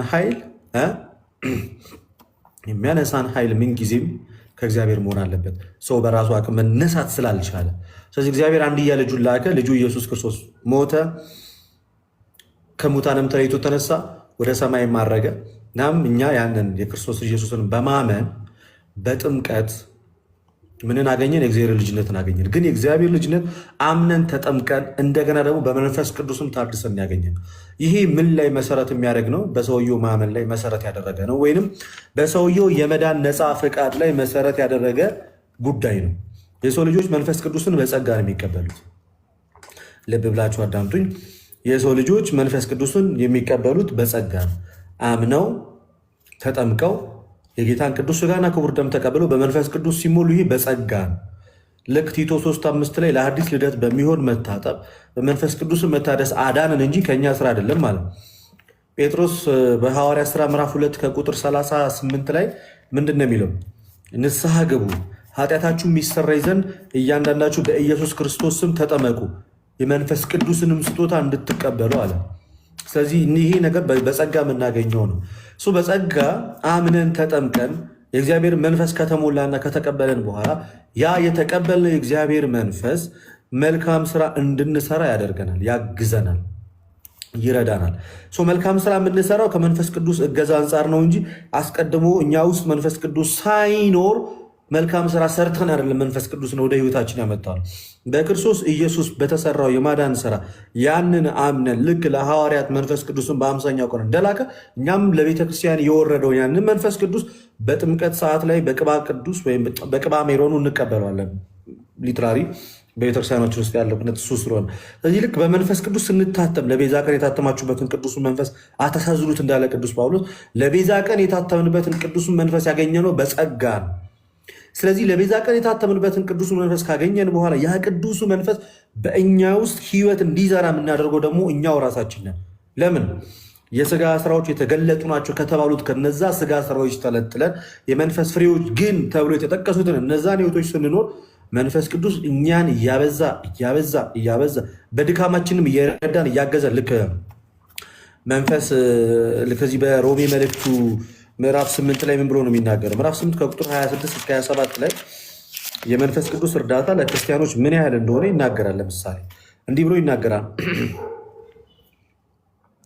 ከቁጥር 26 ላይ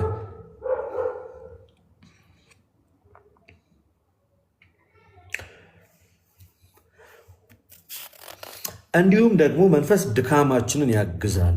የሚያግዝ ነው።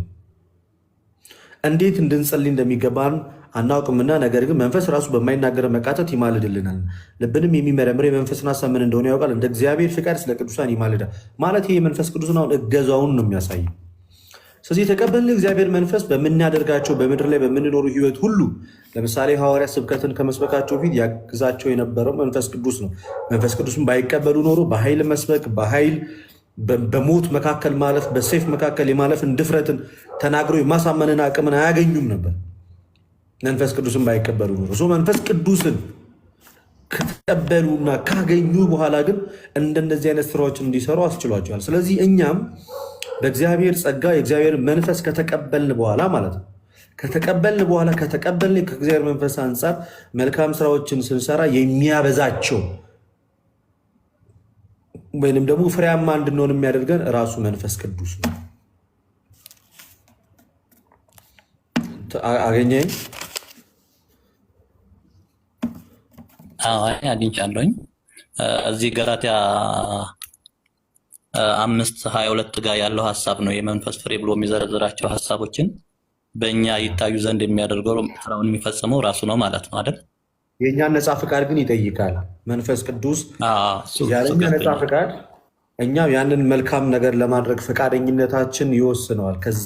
ከዛ መልክ ፈቃደኝነት ላይ ደግሞ ከኛ ዊሊንግ ተነስቶ መንፈስ ቅዱስ በእንደዚህ አይነት ለምሳሌ ሰው ሲጾም የምርም ስታስቡት ከምግብ ርቀን እኛውን ለምሳሌ ለተዓርብን ላምጣላችሁ አይበላም። ለምሳሌ ማታ ነው የሚበላው። ዱ ዩ ቲንክ ጋይስ እየተሰገደ ቀኑ ሙሉ እየተሰገደ ስታስቡት በሰው አቅም ይሆናል? ያ የምርም እናንተ በራሳችሁ አቅም ነው ከጠዋት 12 ሰዓት እስከ ማታ 1 ሰዓት በሺዎች የሚቆጠሩ ስግደትን እየሰገድን የሞተውን ክርስቶስን ኢየሱስ የመከራው ተካፋይ ስንሆን ስታስቡት በእኛና በእኔ በእናንተ አቅም ነው ወይ? ኖ፣ በመንፈስ ቅዱስ ኃይል ነው።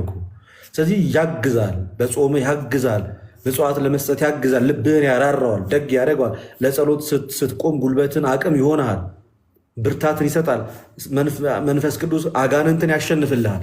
ጸንተ ቆመ እንድትጸልይ እንድታስቀድስ እያንዳንዱን መልካም የሆኑ ስራዎችን በምትለማመድ ሰዓት ላይ ያግዛል፣ ይከተልሃል። አብሮ ሆነ ያለው የእግዚአብሔር መንፈስ በጣም በርካታ ፍሬዎችን እንታፈራ ይረዳሃል፣ ያግዛል። ልክ ሐዋርያትን እንደተከተላቸው፣ ልክ ሐዋርያትን እንዳገዛቸው፣ ልክ ሐዋርያትን እንደረዳቸው በልጅነት የእግዚአብሔር ልጅ ለመሆን የተቀበልከው ይህ ቅዱስ መንፈስ ስታሳዝነውም ደግሞ በዛው ልክ ነው። አታሳዝኑት እንደተባለ ለቤዛ ቀን ታትማችሁት የእግዚአብሔር ቅዱስ መንፈስ አታሳዝኑት እንደተባለው በዛው ልክ እያገዘ ፍሬን እያፈራ እንድትሄድ የሚያደርግ መንፈስ ቅዱስ ነው። አብ ይተክልሃል። ኦኬ፣ ፍሬያማ እንድትሆን የሚያደርግህ ግን ማን ነው ማለት ነው? በክርስቶስ ኢየሱስ ስራ ፍሬያማ እንድትሆን የሚያደርግህ መንፈስ ቅዱስ ነው ማለት ነው። አገኘኝ። አመሰግናለሁ። ስለዚህ ሜሪ ካለችው ሀሳብ ጋር አንደኛ የእግዚአብሔር ልጅነት የምናገኘው ያው በልጁ በክርስቶስ ኢየሱስ በማመን የምናገኘው የእግዚአብሔር ልጅነት አለ። ልጅነቱ ከተገኘ በኋላ ልጅ ከሆን በኋላ ደግሞ እንደ ልጅ እናድግ ዘንድ መንፈስ ቅዱስ በእኛ ሆኖ በክርስቶስ ኢየሱስ የተደረገውን እያንዳንዱን እየነገረና ወደ እውነት እየመራ ለእግዚአብሔር እንደሚገባ በእግዚአብሔር እንደተወደዱ ልጆች ያሳድገናል ማለት ነው። ከዛ ባለፈ ልል የምፈልገው ነገር እንደዚህ መንፈስ ቅዱስ በእኛ ይህን ነገር እየሰራ እኛን ፈቃዳችን ብቻ በመስጠት መንፈስ ቅዱስ በእኛ ሊሰራ ያለውን ነገር የምንሰራ ከሆነ ጽድቃችን በኢየሱስ ክርስቶስ በማመን መዳናችን መፈጸም ደግሞ በመንፈስ ቅዱስ ፍሬዎች ያሉትን ሀሳቦችን በፈቃዳችን በኩል በመተግበር የሚገኝ ነው ማለት ነው። የእግዚአብሔር ልጅነትን የምናገኘው አሁንም እንደተነገረው መንፈስ ቅዱስ ፍሬ እንድታፈራ ያደርጋል። ክርስቶስ የእግዚአብሔር ልጅ ይሰጣል ተብሎ ተከፋፍሎ አይደለም። የእግዚአብሔር ልጅ በመሆን ውስጥ የአብ የወልድ የመንፈስ ቅዱስ ሙሉ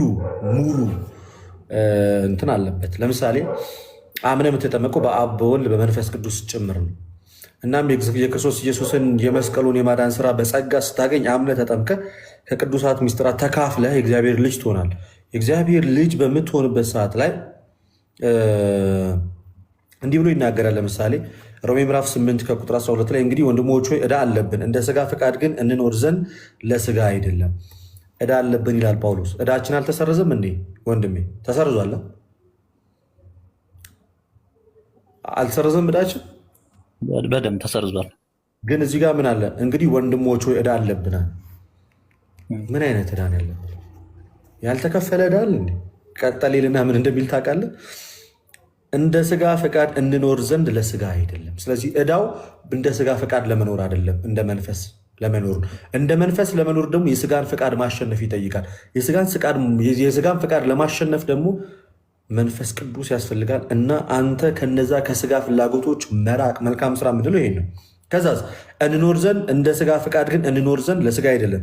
እንደ ስጋ ፈቃድ ብትኖሩ ትሞቱ ዘንድ አላችሁና፣ በመንፈስ ግን የሰውነትን ስራ ብትገሉ በመንፈስ ቅዱስ ኃይል የዝሙት የክፉ ሀሳብ ስራን የስጋን ስራ ትገለዋል። መልካም ስራ ይሄ ነው። በቃ እንደ መንፈስ ግን አለ ምን አለ?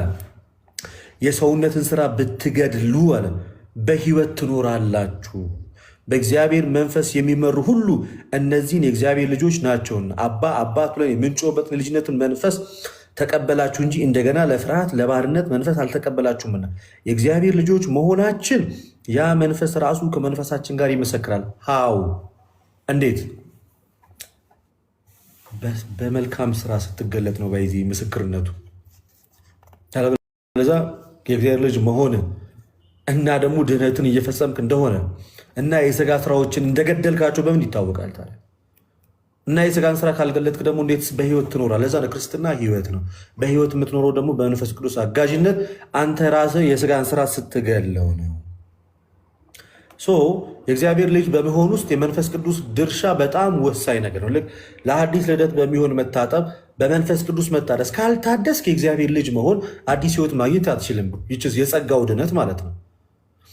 አዲስ ህይወት ካገኘ በኋላ ደግሞ በክርስትና ህይወት ለመኖር እና የስጋን ፍላጎት የስጋን ፍቃድ ለመግደል ደግሞ ምን ያስፈልጋል ወንድሜ? የመንፈስ ቅዱስ እገዛ ያስፈልጋል። ስለዚህ የስጋን ፍላጎት የሰውነትን ስራ የምትገለው ከመንፈስ ቅዱስ አንጻር ነው። መንፈስ ቅዱስ በሚያግዝ እገዛ ነው። ግን መንፈስ ቅዱስ አንተ ሮቦት ሆነ መንፈስ ቅዱስ ደግሞ ልክ አንተን እንደ ሪሞት እንዲህ የሚያንቀሳቀስ አይደለም። አንተው ራስን ለዝሙት እምቢ፣ ለኃጢአት እምቢ፣ ለክፋት እምቢ፣ ለስርቆት እምቢ፣ ለመግደል እምቢ የምትለው አንተው ራስን እንጂ የሆነ ነገር እንደዚህ ተጭኖብህ ምናምን አይደለም። እምቢ በምትልበት ሰዓት ላይ ያን ጉልበት መንፈስ ቅዱስ ይሰጣል። በመልካም ጎዳና ስትራመድ መንፈስ ቅዱስ አብሮ ይራመዳል። እናም ምስክርነቱ በዚሁ ነው። ቀጠል ይለና የእግዚአብሔር ልጆች ከሆንን ወራሾች ደግሞ ነን ማለት የእግዚአብሔር ወራሾች ነን። አብረን ደግሞ እንድንከብር አብረን መከራ ብንቀበል ከክርስቶስ ጋር አብረን ወራሾች ነን። ስለዚህ የእግዚአብሔር ልጆች ከሆንን ወራሾች ነን አለ። አብረን መከራ ብንቀበል ደግሞ ከክርስቶስ ጋር ምንድን ነን? አብረን ወራሾች ነን። የእግዚአብሔር መንግስት ለመውረስ ሁለት ነገር ተጠቅሷል። አንደኛ የእግዚአብሔር ልጅ መሆን፣ ሁለተኛ የእግዚአብሔር ልጅ ከሆንክ በኋላ ከክርስቶስ ጋር መከራ መቀበልን። በእነዚህ በሁለቱ ዋና ዋና ነገሮች የሰው ልጆች ወደ እግዚአብሔር መንግስት ወራሽነት ይገባሉ። በግልጽ አማርኛ የተነገረው ይሄ ነው። ይሄ ምንን የሚያሳይ ነው? የእግዚአብሔር ልጅነትን በጸጋ አብሮ መከራ መቀበልን ግን የእግዚአብሔር ልጅ ከሆንክ በኋላ በመንፈስ ቅዱስ እገዛ ከክርስቶስ ኢየሱስ ጋር አብረን መከራን መቀበል፣ ስለስሙ መገፋት፣ መጠላት የምትላቸውን እያንዳንዱን ነገሮች በህይወት መኖር፣ ክርስትና ህይወቱን መኖር፣ ይህንን ሁሉ ነገር ያካተተ ይሆናል ማለት ነው። አሁን ምናልባት አጠራውልህ። በጣም ጥሩ። እግዚአብሔር ይባርክ፣ ቃሎት ያሰማልን ብለናል። እንግዲህ ለዚህ ቃል ትንሽ አዲስ ብንሆንም እግዚአብሔር ይባርክ፣ ጸጋ ይብዛል። አሜን። አሁንማ በቅርቡ የምትቀላቀለው ቃል ነው የሚሆነው። እግዚአብሔር ይርዳ። ማሆነው ጸጋ ይብዛል። ትምህርቶችን ሰማለሁ። ሸጋ ነው። በጣም ቆንጆ ያሳድግህ። አሜን፣ አሜን፣ አሜን፣ አሜን፣ አሜን፣ አሜን። ሊዲያ እና ልዩ የማን ፕሮፋይል አድርጋችሁ እንዲመጣችሁት እህቶች? ምንድነው ሹሹ የሚያስብል ፊት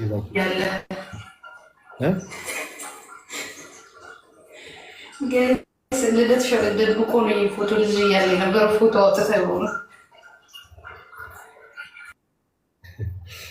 በልጅነቴ እንደዚህ ነበር ወይ? ሄድኩበት ሁሉ ልጅሽ ነው ወይ እየተባልኩኝ ነው። ምን ይቻላል? አዎ በይ፣ ምንም አያሳስብም። አዎ ማለት ነው። አዎ ማለት ነው። አዎ ማለት ነው።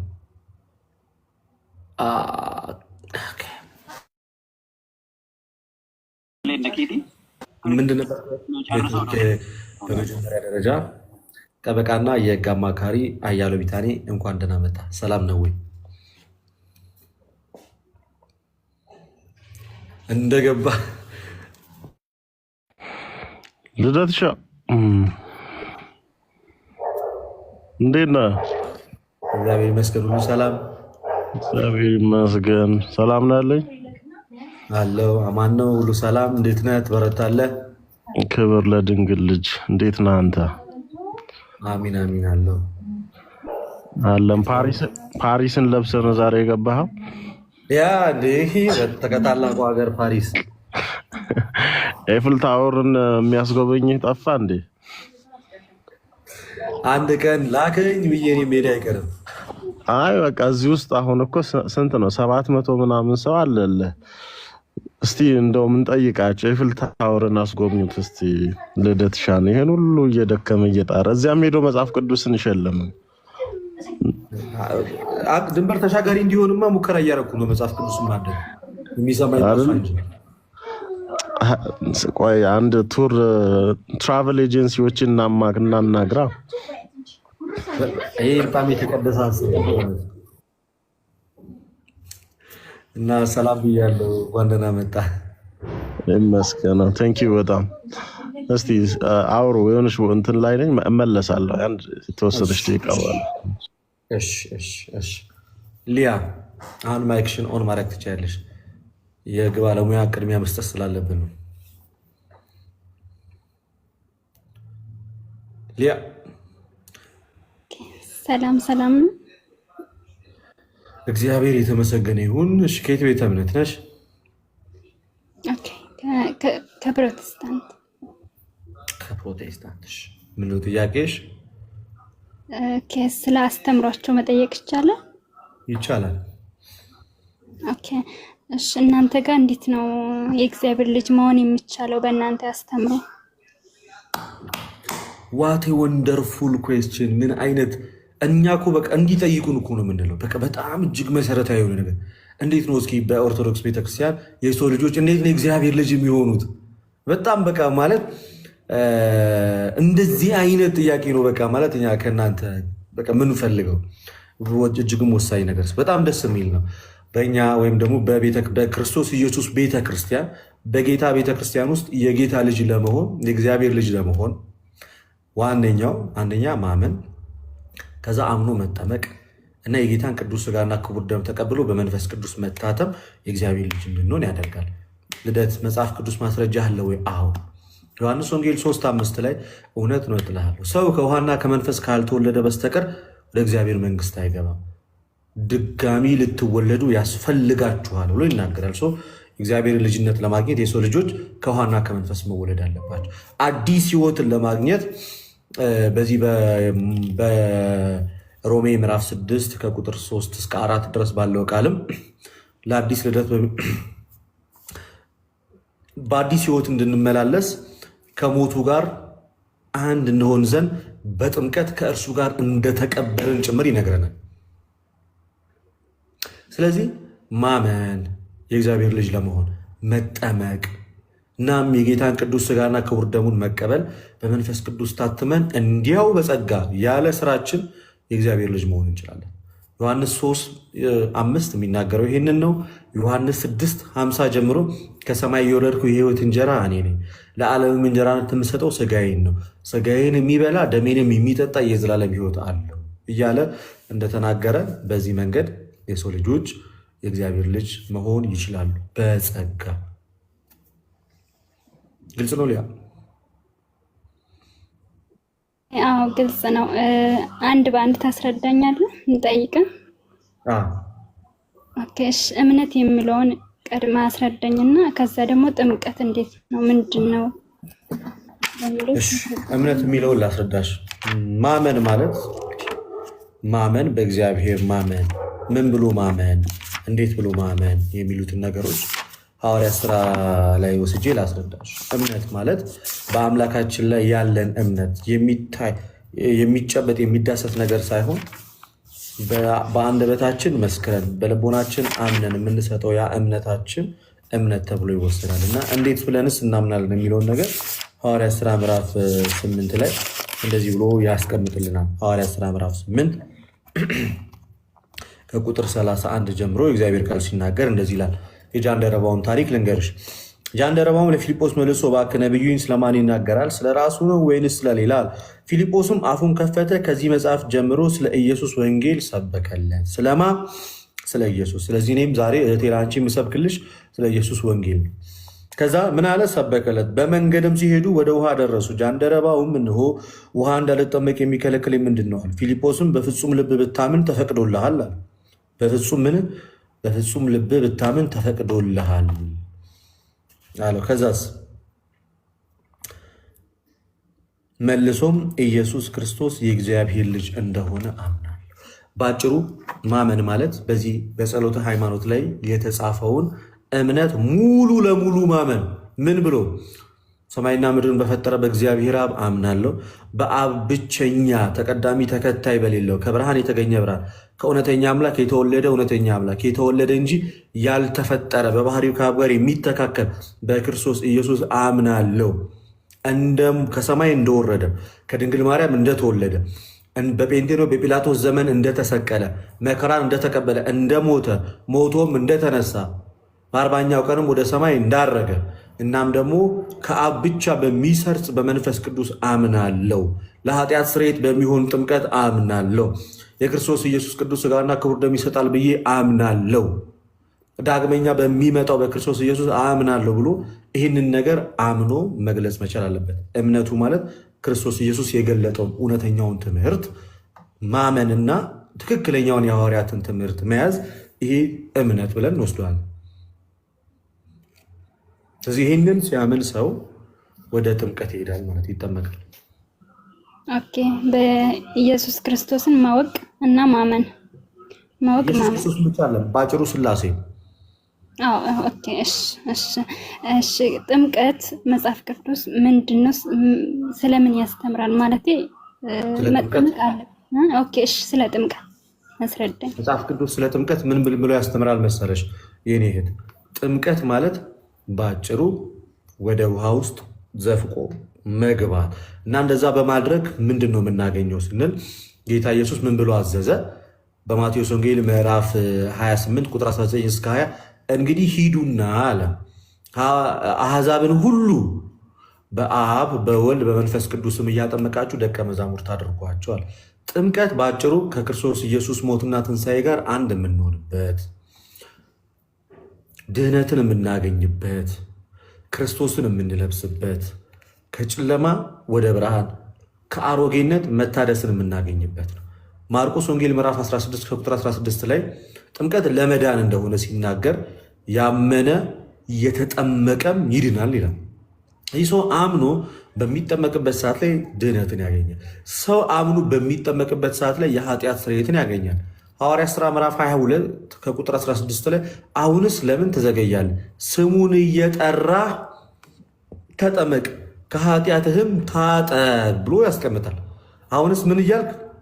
ስሙን እየጠራህ ተጠመቅ ከኃጢአትህም ታጠብ ብሎ ሲናገር እንሰማል። ስለዚህ በጥምቀት የኃጢአት ስርየት፣ በጥምቀት የእግዚአብሔር ልጅነት ዮሐንስ 3:5 ላይ፣ በጥምቀት ድህነት ማርቆስ ወንጌል ምዕራፍ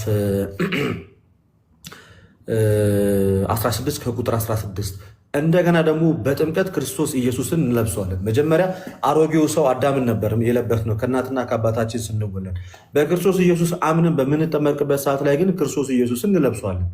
ለዚህም በዚህ በገላትያ መልእክቱ ምዕራፍ 3 ከቁጥር 27 ላይ ከክርስቶስ ጋር አንድ ትሆኑ ዘንድ የተጠመቃችሁ ሁላችሁ ክርስቶስ ኢየሱስን ለብሳችኋልና ይላል። ከክርስቶስ ኢየሱስ ጋር አንድ ትሆኑ ዘንድ። ስለዚህ ክርስቶስን ለመልበስ እንጠመቃለን። ሌላኛው ከኢየሱስ ክርስቶስ ሞትና ትንሣኤ ጋር አንድ ለመሆን እንጠመቃለን። ሐዋርያው ጳውሎስ በዚህ በሮሜ መልእክቱ ምዕራፍ 6 ላይ እንዲህ ብሎ ይናገራል። ሐዋርያው ጳውሎስ በዚህ በሮሜ መልእክቱ ምዕራፍ 6 ከቁጥር 3 ጀምሮ እንደዚህ ይላል። እንዲህ ብሎ ይናገራል። ወይስ ከክርስቶስ ኢየሱስ ጋር አንድ እንሆን ዘንድ የተጠመቅን ሁላችን ከሞቱ ጋር አንድ እንሆን ዘንድ ተጠመቅን አታውቁምን? እንግዲህ ክርስቶስ በአብ ክብር ከሙታን እንደተነሳ እንዲሁ እኛም በአዲስ ሕይወት እንድንመላለስ ከሞቱ ጋር አንድ እንሆን ዘንድ በጥምቀት ከእርሱ ጋር ተቀበርን። ሞቱን በሚመስል ሞት ከእርሱ ጋር ከተባበርን ትንሣኤውን በሚመስል ትንሣኤ ደግሞ ከእርሱ ጋር እንተባበራለን። ከእንግዲህ ወዲያ ለኃጢአት እንዳንገዛ የኃጢአት ሥጋ ይሻር ዘንድ አሮጌው ሰዋችን ከእርሱ ጋር እንደተሰቀለ እናውቃለን፣ የሞተስ ከኃጢአቱ ጸድቋልና ብሎ በግልጽ ይነግረናል። በአጭሩ ምንድነው ማለት ነው? ጥምቀት ከክርስቶስ ኢየሱስ ሞትና ትንሣኤ ጋር አንድ የምንሆንበት፣ ጥምቀት የእግዚአብሔርን ልጅነት የምናገኝበት፣ ጥምቀት የኃጢአት ስርየትን የምናገኝበት፣ ጥምቀት ክርስቶስ ኢየሱስን የምንለብስበትና መዳንን የምናገኝበት እንደሆነ መጽሐፍ ቅዱስ ያስተምራል። የጠቀስኩልሽ ሁሉ ግልጽ ነው። ሊያ ኦኬ፣ ግልጽ ነው። አዎ በእምነት ነው በጥምቀት በእምነትም በጥምቀትም ነው የሚገኘው። አምነን በምንጠመቅበት ሰዓት ላይ ነው። ኦኬ፣ አምኖ በመጠመቅ ጎበዝ፣ አምኖ በመጠመቅ። እሺ፣ ከዚህ ከጥምቀት ጋር የተያዘ ሳልወጣ ዮሐንስ ወንጌል 3 ላይ ነው መሰለኝ ምዕራፍ 3 ላይ ከዋና ከመንፈስ የሚለው ውሃ ዛጋ ነው። አልገባኝም ትንሽ። ውሃ ነው። ውሃ ጥምቀት ነው ማለት ጥምቀት ነው። የውሃ ጥምቀት ነው። ውሃ ያለው ውሃ ነው። ሌላ ነገር አለ። ውሃ ያለው ውሃ ነው። መንፈስም ያለው መንፈስ ነው። ውሃ ያለው የውሃ ጥምቀት ነው። መንፈስ ያለው ቅዱሱን የእግዚአብሔር መንፈስ ነው። ብዙም ሳያደክም ማለት ነው። ሩቅ ሳንሄድ። ኦኬ፣ እሺ፣ አመሰግናለሁ ስለ ቁርባን ቅዱስ ቁርባን ማለት የጌታችን የኢየሱስ ክርስቶስ ቅዱስ ሥጋውና ክቡር ደሙ ስለ ኃጢአታችን ሲል በመስቀል ላይ የተቆረሰው ስለ ኃጢአታችን ሲል በመስቀል ላይ የፈሰሰው ስለ ደሙ ነው። ጌታ ኢየሱስ ክርስቶስ ስለ ቅዱስ ቁርባን እንዳስተማረ ታውቂያለሽ? በግልጽ ላንብብልሽ። ዮሐንስ ወንጌል ምዕራፍ ስንት ላይ እንሄዳለን መሰለሽ? ከቁጥር ምዕራፍ 6 ላይ እንሄዳለን። እንደዚህ ያለ ምዕራፍ 6 ላይ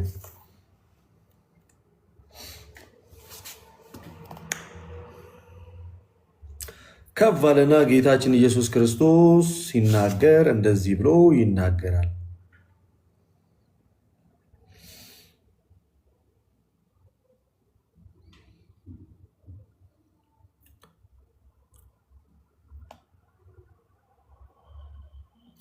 እንዲህ አሉ።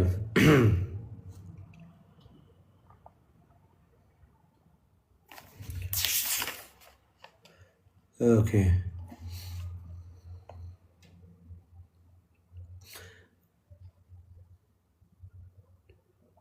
ጌታችን እንዲህ ብሎ ተናገረ። ከሰማይ የወረደ ሕያው እንጀራ እኔ ነኝ። ሰው ከዚህ እንጀራ ቢበላ ለዘላለም ይኖራል። እኔም ስለ ዓለም ሕይወት የምሰጠው እንጀራ ሥጋዬ ነው። እንግዲህ አይሁድ ይህ ሰው ሥጋውን ልንበላ ይሰጠን ዘንድ እንዴት ይቻላል ብለው እርስ በርሳቸው ተከራከሩ። ስለዚህም ኢየሱስ እንዲህ አላቸው፣ እውነት እውነት እላችኋለሁ የሰው ልጅ ሥጋ ካልበላችሁ ደሙንም ካልጠጣችሁ በራሳችሁ ሕይወት የላችሁም። ሥጋዬን የሚበላ ደሜንም የሚጠጣ የዘላለም ሕይወት አለው፣ እኔም በመጨረሻ ቀን አስነሳዋለሁ። ሥጋዬ እውነተኛ መብል ደሜም እውነተኛ መጠጥ ነው። ሥጋዬን የሚበላ ደሜንም የሚጠጣ በእኔ ይኖራል፣ እኔም በእርሱ እኖራለሁ ብሎ ጌታችን ኢየሱስ ክርስቶስ የሰው ልጆች የክርስቶስ ኢየሱስን ቅዱስ ሥጋውና ክቡር ደሙን ሲቀበሉ የዘላለም ሕይወት እንደሚያገኙ ክርስቶስ ኢየሱስም ደግሞ በእነሱ ውስጥ እንደሚኖር በመጨረሻ ቀንም እንደሚያስነሳቸው መጽሐፍ ቅዱስ እጅግ በጣም ግልጽ በሆነ መንገድ ቁልጭ አድርጎ ይናገራል። በማቴዎስ ወንጌል ምዕራፍ 26 ከቁጥር 26 ደግሞ ምንድን ነው እንዴት እሱ ነው የሰው ልጆች ይህን ነገር የሚያደርጉት የሚለውን ነገር ሲያስረዳ እንደዚህ ብሎ ይናገራል። ይኸውልሽ ሲበሉም ይላል ማቴዎስ 26 ላይ ሲበሉም ኢየሱስ እንጀራን አንስቶ ባረከ፣ ቆርሶም ለደቀ መዛሙርቱ ሰጠና እንካችሁ ብሉ፣ ይህ ሥጋዬ ነው አለ። ጽዋንም አንስቶ አመስግኖ ሰጣቸው፣ እንዲህም አለ፣ ሁላችሁ ከእርሱ ጠጡ፣ ስለ ብዙዎች ለኃጢአት ይቅርታ የሚፈስ የሐዲስ ኪዳን ደሜ ይህ ነው። እዚህ ጌታ ኢየሱስ ክርስቶስ ጽዋውን አነሳ፣ አመሰገነና ይህ ደሜ ነው፣ ስለ ብዙዎች ለኃጢአት ይቅርታ የሚፈስ የሐዲስ ኪዳን ደሜ ይህ ነው አለ። ጽዋውን አነሳ። ስለዚህ እኛም ቅዱስ ቁርባን የምንለው የጌታችን የኢየሱስ ክርስቶስ ቅዱስ ሥጋውና ክቡር ደም ለሰው ልጆች ሲል በመስቀል ላይ የተቆረሰው ለሰው ልጆች ሲል በመስቀል ላይ የፈሰሰውን የጌታችንን የኢየሱስ ክርስቶስን ቅዱስ ሥጋውና ክቡር ደሙን ቅዱስ ቁርባን ብለን እንጠራዋለን። የሰው ልጆች ይህንን የጌታን የኢየሱስ ክርስቶስ ቅዱስ ሥጋውና ክቡር ደሙን ሳይቀበሉ የዘላለም ሕይወት ማግኘት መዳንን ማግኘት አይችሉም። ምክንያቱም ይህ የሆነው ለኃጢአት ስርየት የፈሰሰ ለኃጢአት ስርየት የተቆረሰ ስለሆነ ጌታችን ኢየሱስ ክርስቶስ እንዳስተማረ አዎ እውነት ነው፣ ያንተ እውነተኛ ሥጋ ነው እውነተኛ ደም ነው ብለን እንድንቀበል መጽሐፍ ቅዱስ ያዘናል። ይሄ ብቻ አይደለም። ጳውሎስ ይህንን ትምህርት እጅግ በጣም ግልጽ እጅግ በጣም ለሰዎች በሚገባ መልኩ በዚህ በአንደኛ ቆሮንቶስ ላይ በግልጽ ያስቀምጠዋል እና እሱን እንመለከታለን። ሐዋርያው ጳውሎስ በአንደኛ ቆሮንቶስ ላይ በጣም ግልጽ በሆነ መንገድ ይናገራል። አንዳንድ ጊዜ ሲናገሩት ምዕራፍ 10 ላይ በግልጽ ስለሚናገረው እዛ ላይ ምን እያለ እንደሆነ እንመለከታለን። የተወዳጅ ሐዋርያው ጳውሎስ እንደዚህ ብሎ ይናገራል። ከቁጥር 14 ላይ የምንባረከው ቁጥር 16 ይቅርታ፣ የምንባረከው የበረከት ጽዋ ይለዋል። ካፕ ኦፍ ብሌሲንግ ወይንም የበረከት ጽዋ ይባላል። ቅዱስ ቁርባን ደሙ የምንባርከው አለ የበረከት ጽዋ ከክርስቶስ ደም ጋር ህብረት ያለው አይደለም? ምን አለ? ይሄ የምንባርከው የበረከት ጽዋ በጽዋ ውስጥ ያለው ያ ወይን የምንባረከውና ጸሎት የምናደርግበት ይሄ ከክርስቶስ ኢየሱስ ደም ጋር ህብረት ያለው አይደለምን? የምንቆርሰውስ እንጀራ ከክርስቶስ ኢየሱስ ሥጋ ጋር ህብረት ያለው አይደለም? ምን አለ? አንድ እንጀራ ስለሆነ እኛ ብዙዎች ስንሆን አንድ ሥጋ ነን ሁላችን ይላል። አንድ እንጀራን እንካፈላለን ብሎ ይናገራል። ስለዚህ የምንባረከው የበረከት ጽዋ ከክርስቶስ ኢየሱስ ደም ጋር ህብረት ያለው ነው። የምንቆርሰውም እንጀራ ከክርስቶስ ኢየሱስ ስጋ ጋር ህብረት ያለው ነው ብሎ ይናገራል። ስለዚህ ቅዱስ ቁርባን ማለት የጌታችን የኢየሱስ ክርስቶስ ቅዱስ ስጋውና ክቡር ደሙ፣ የምንቀበለውም ደግሞ ጌታ እንደተናገረ የዘላለም ሕይወትን ለማግኘት። ግልጽ ነው ይላል ኤርሚያስ። ግልጽ ነው። ኦኬ አመሰግናለሁ። ግን አንድ ቦታ ግልጽ አልሆነልኝም። ግልጽ ያልሆነልሽም ቦታ ነገር ዮሐንስ ወንጌልን ያው ሙሉውን አንብቤዋለሁ። ነገር ግን ዮሐንስ 6:50 ላይ ያለው ማለት አጠቃላይ ዮሐንስ 6 ላይ ያለው ቃል ስለ ቁርባን ማለት ስለሚወሰደው ይሄ ዘወትር ስለምናደርገው አልመሰለኝም፣ ማለት አይመስለኝም። ስለ እምነት ነው መስለኝ። እምነት እኔን መኑኝ እያለ እንደሆነ ነው የምረዳው። እና ይሄን ምን ትላለህ? ስለ እምነት በእምነት አይደለም። በእምነት ይጠጣል፣ በእምነት ጠጣው፣ በእምነት በላው ነው የምትዩ የክርስቶስን ስጋ ወይስ እንዴት ነው? ያው እሱን ስለማመን የሚያወራ ነው መስለኝ ይሄ ክፍል እኮ። የሚበላና የሚጠጣ ነገር እያለ እኮ ነው። ስጋዬን የሚበላ ደሜን የሚጠጣ እያለ ይናገራል እዚህ ክፍል። ስለዚህ ደሙን መጠጣት እና ስጋው መብላት እምነት ነው። ከዛ ይቅርታ አሁን መጽሐፍ ቅዱስ ስላልያዝኩ ነው እና ከፍ ብለን ስናነበው እንዴት ነው ይህንን የምናደርገው ብሎ ጥያቄዎች አሉ። ከዛ ኢየሱስ ስናነበው ምን መሰለሽ የሚለው ከፍ ብለን ስናነበው የሰው ልጆች በእርግጥም ማመን እንዳለባቸው ይናገራል። በክርስቶስ ኢየሱስ ማመን እንዳለብን ሳናምንማ እኮ ይህንን አናደርግም። ይኸውልሽ አንድ ግልጽ እንዲሆንልሽ የምፈልገው ነገር መሰለሽ፣ ሳናምን እምነት ሳይኖረንማ እኮ ይህንን ነገር እኮ ልናደርገው እኮ አንችልም። ሰው እምነት ሳይኖረው ሳያምን በክርስቶስ ኢየሱስ በቅዱስ ሥጋውና በክቡር ደሙ የዘላለም ሕይወት ይሰጣል ብሎ ሳያምን የሰው ልጆች ማንኛውም ሰው የዚህን የቅዱስ ቁርባን ተካፋይ መሆን አይችሉም። ሳያምኑ ተካፋይ መሆን አይችሉም። ምን ሳይሉ ሳያምኑ ተካፋይ መሆን አይችሉም። ከላይ ጀምሮ ስለምንድን ነው የሚናገረው? እውነት ነው ትላችኋለሁ፣ ሙታን እግዚአብሔር ልጅ ደም የሚሰሙበት ሰዓት ይመጣል፣ እርሱም አሁን የሚሰሙትን በሕይወት ይኖራሉ፣ አብ በራሱ ሕይወት እንዳለው እያለ ይናገር። እኔ ከራሴ አንዳች አላደርግም እያለ ይናገርና ከላይ ከሰው ምስክር እናንተ እንድትድኑ ይህንን እላለሁ እንጂ እርሱም የሚያድን የሚያበራ መብራት ነው። እናንተም ወዳጆች እኔ ግን እያለ እየመሰከረላቸው ምዕራፍ 5 ላይ ወደሚቀጥለው ክፍል ግን ስኔም እንግዲህ አይሁድ ከሰማይ የወረደ እንጀራ እኔ ነኝ ስላለ አንጎራጎሩ። አባትና እናቱን የምናውቃቸው ይህ የዮሴፍ ልጅ አይደለምን? እንግዲያ ከሰማይ ወርጃለሁ እንዴት ይላል? ኢየሱስ መለሰ፣ እርስ በርሳችሁ አታንጎራጉሩ። የላከኝ አብ ከሳበው በቀር ወደ እኔ ሊመጣ የሚችል የለም፣ እኔም በመጨረሻ ቀን አስነሳዋለሁ።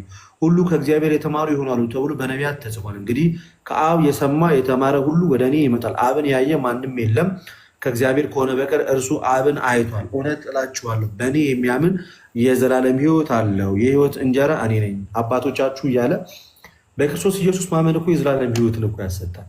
በክርስቶስ ኢየሱስ ብቻ ማመን የሚለው ትምህርት ስህተት ነው እንጂ እኮ በክርስቶስ ኢየሱስ ማመንማ እኮ የሚቀድም ነገር እኮ ነው። ክርስቶስ ኢየሱስ የእግዚአብሔር ልጅ ነው ብሎ ማመን እኮ ድህነትን የሚሰጥ እምነት እኮ ነው። ክርስቶስ ኢየሱስ ስጋው እና ደሙ የዘላለም ሕይወትን ይሰጣል ብሎ ማመን፣ የእግዚአብሔር ልጅ እንደሆነ ማመን፣ እንደሞተ እንደተነሳ ዳግመኛም እንደሚመጣ በእያንዳንዱ ሰው ላይ በጽድቅ እንደሚፈርድ ማመን ይህ እኮ የመዳን እኮ የመጀመሪያውና ዋነኛ ክፍል ነው። ይህንን አምኖ ከዚህ የሰው ልጆች ቅዱስ ሥጋውና ክቡር ደሙን ይቀበላሉ ማለት ነው።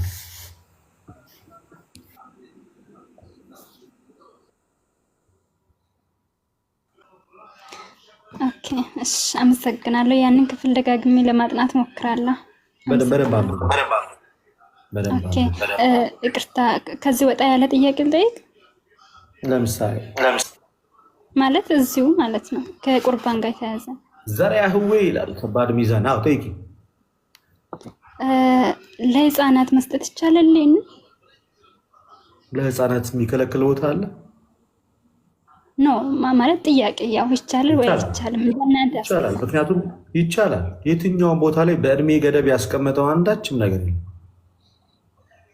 ኦኬ ያመነ ስትል ስለሰማው ነው።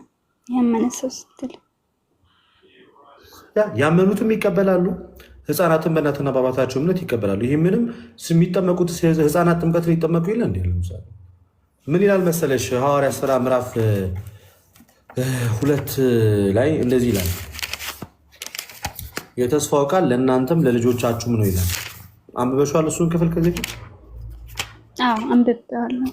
ስለዚህና ለአዋቂዎች ብቻ ነው የተስፋው ቃል የተሰጠው? ለእናንተም ለልጆቻችሁም ጭምር ነው ብሎ ይናገራል። ሐዋርያት ሥራ ምዕራፍ 2 ላይ እንደዚህ ብሎ ይናገራል።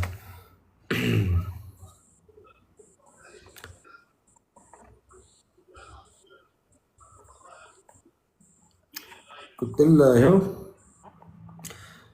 ለእናንተና የተስፋው ቃል ለእናንተና ለልጆቻችሁ ጌታ አምላካችንም ወደ እርሱ ለሚጠራቸው በሩቅ ላሉ ለሁሉም ነው የተስፋው ቃል። አምነው የሚጠመቁት ማመን የሚችሉ አዋቂ ሰዎች ናቸው። ግን ህፃናት ሆነው ለምሳሌ የሙስሊም ህፃናትን እኛ አናጠምቅም፣ ዝም ብለን አናጠምቅም። ሴንስ ከመሬት ተነስተን አምጥተን ውሃ ውስጥ አንከታቸው። የሚጠመቁት ህፃን የተባሉት የሚጠመቁት ከክርስቲያን ቤተሰብ የተወለዱ ናቸው።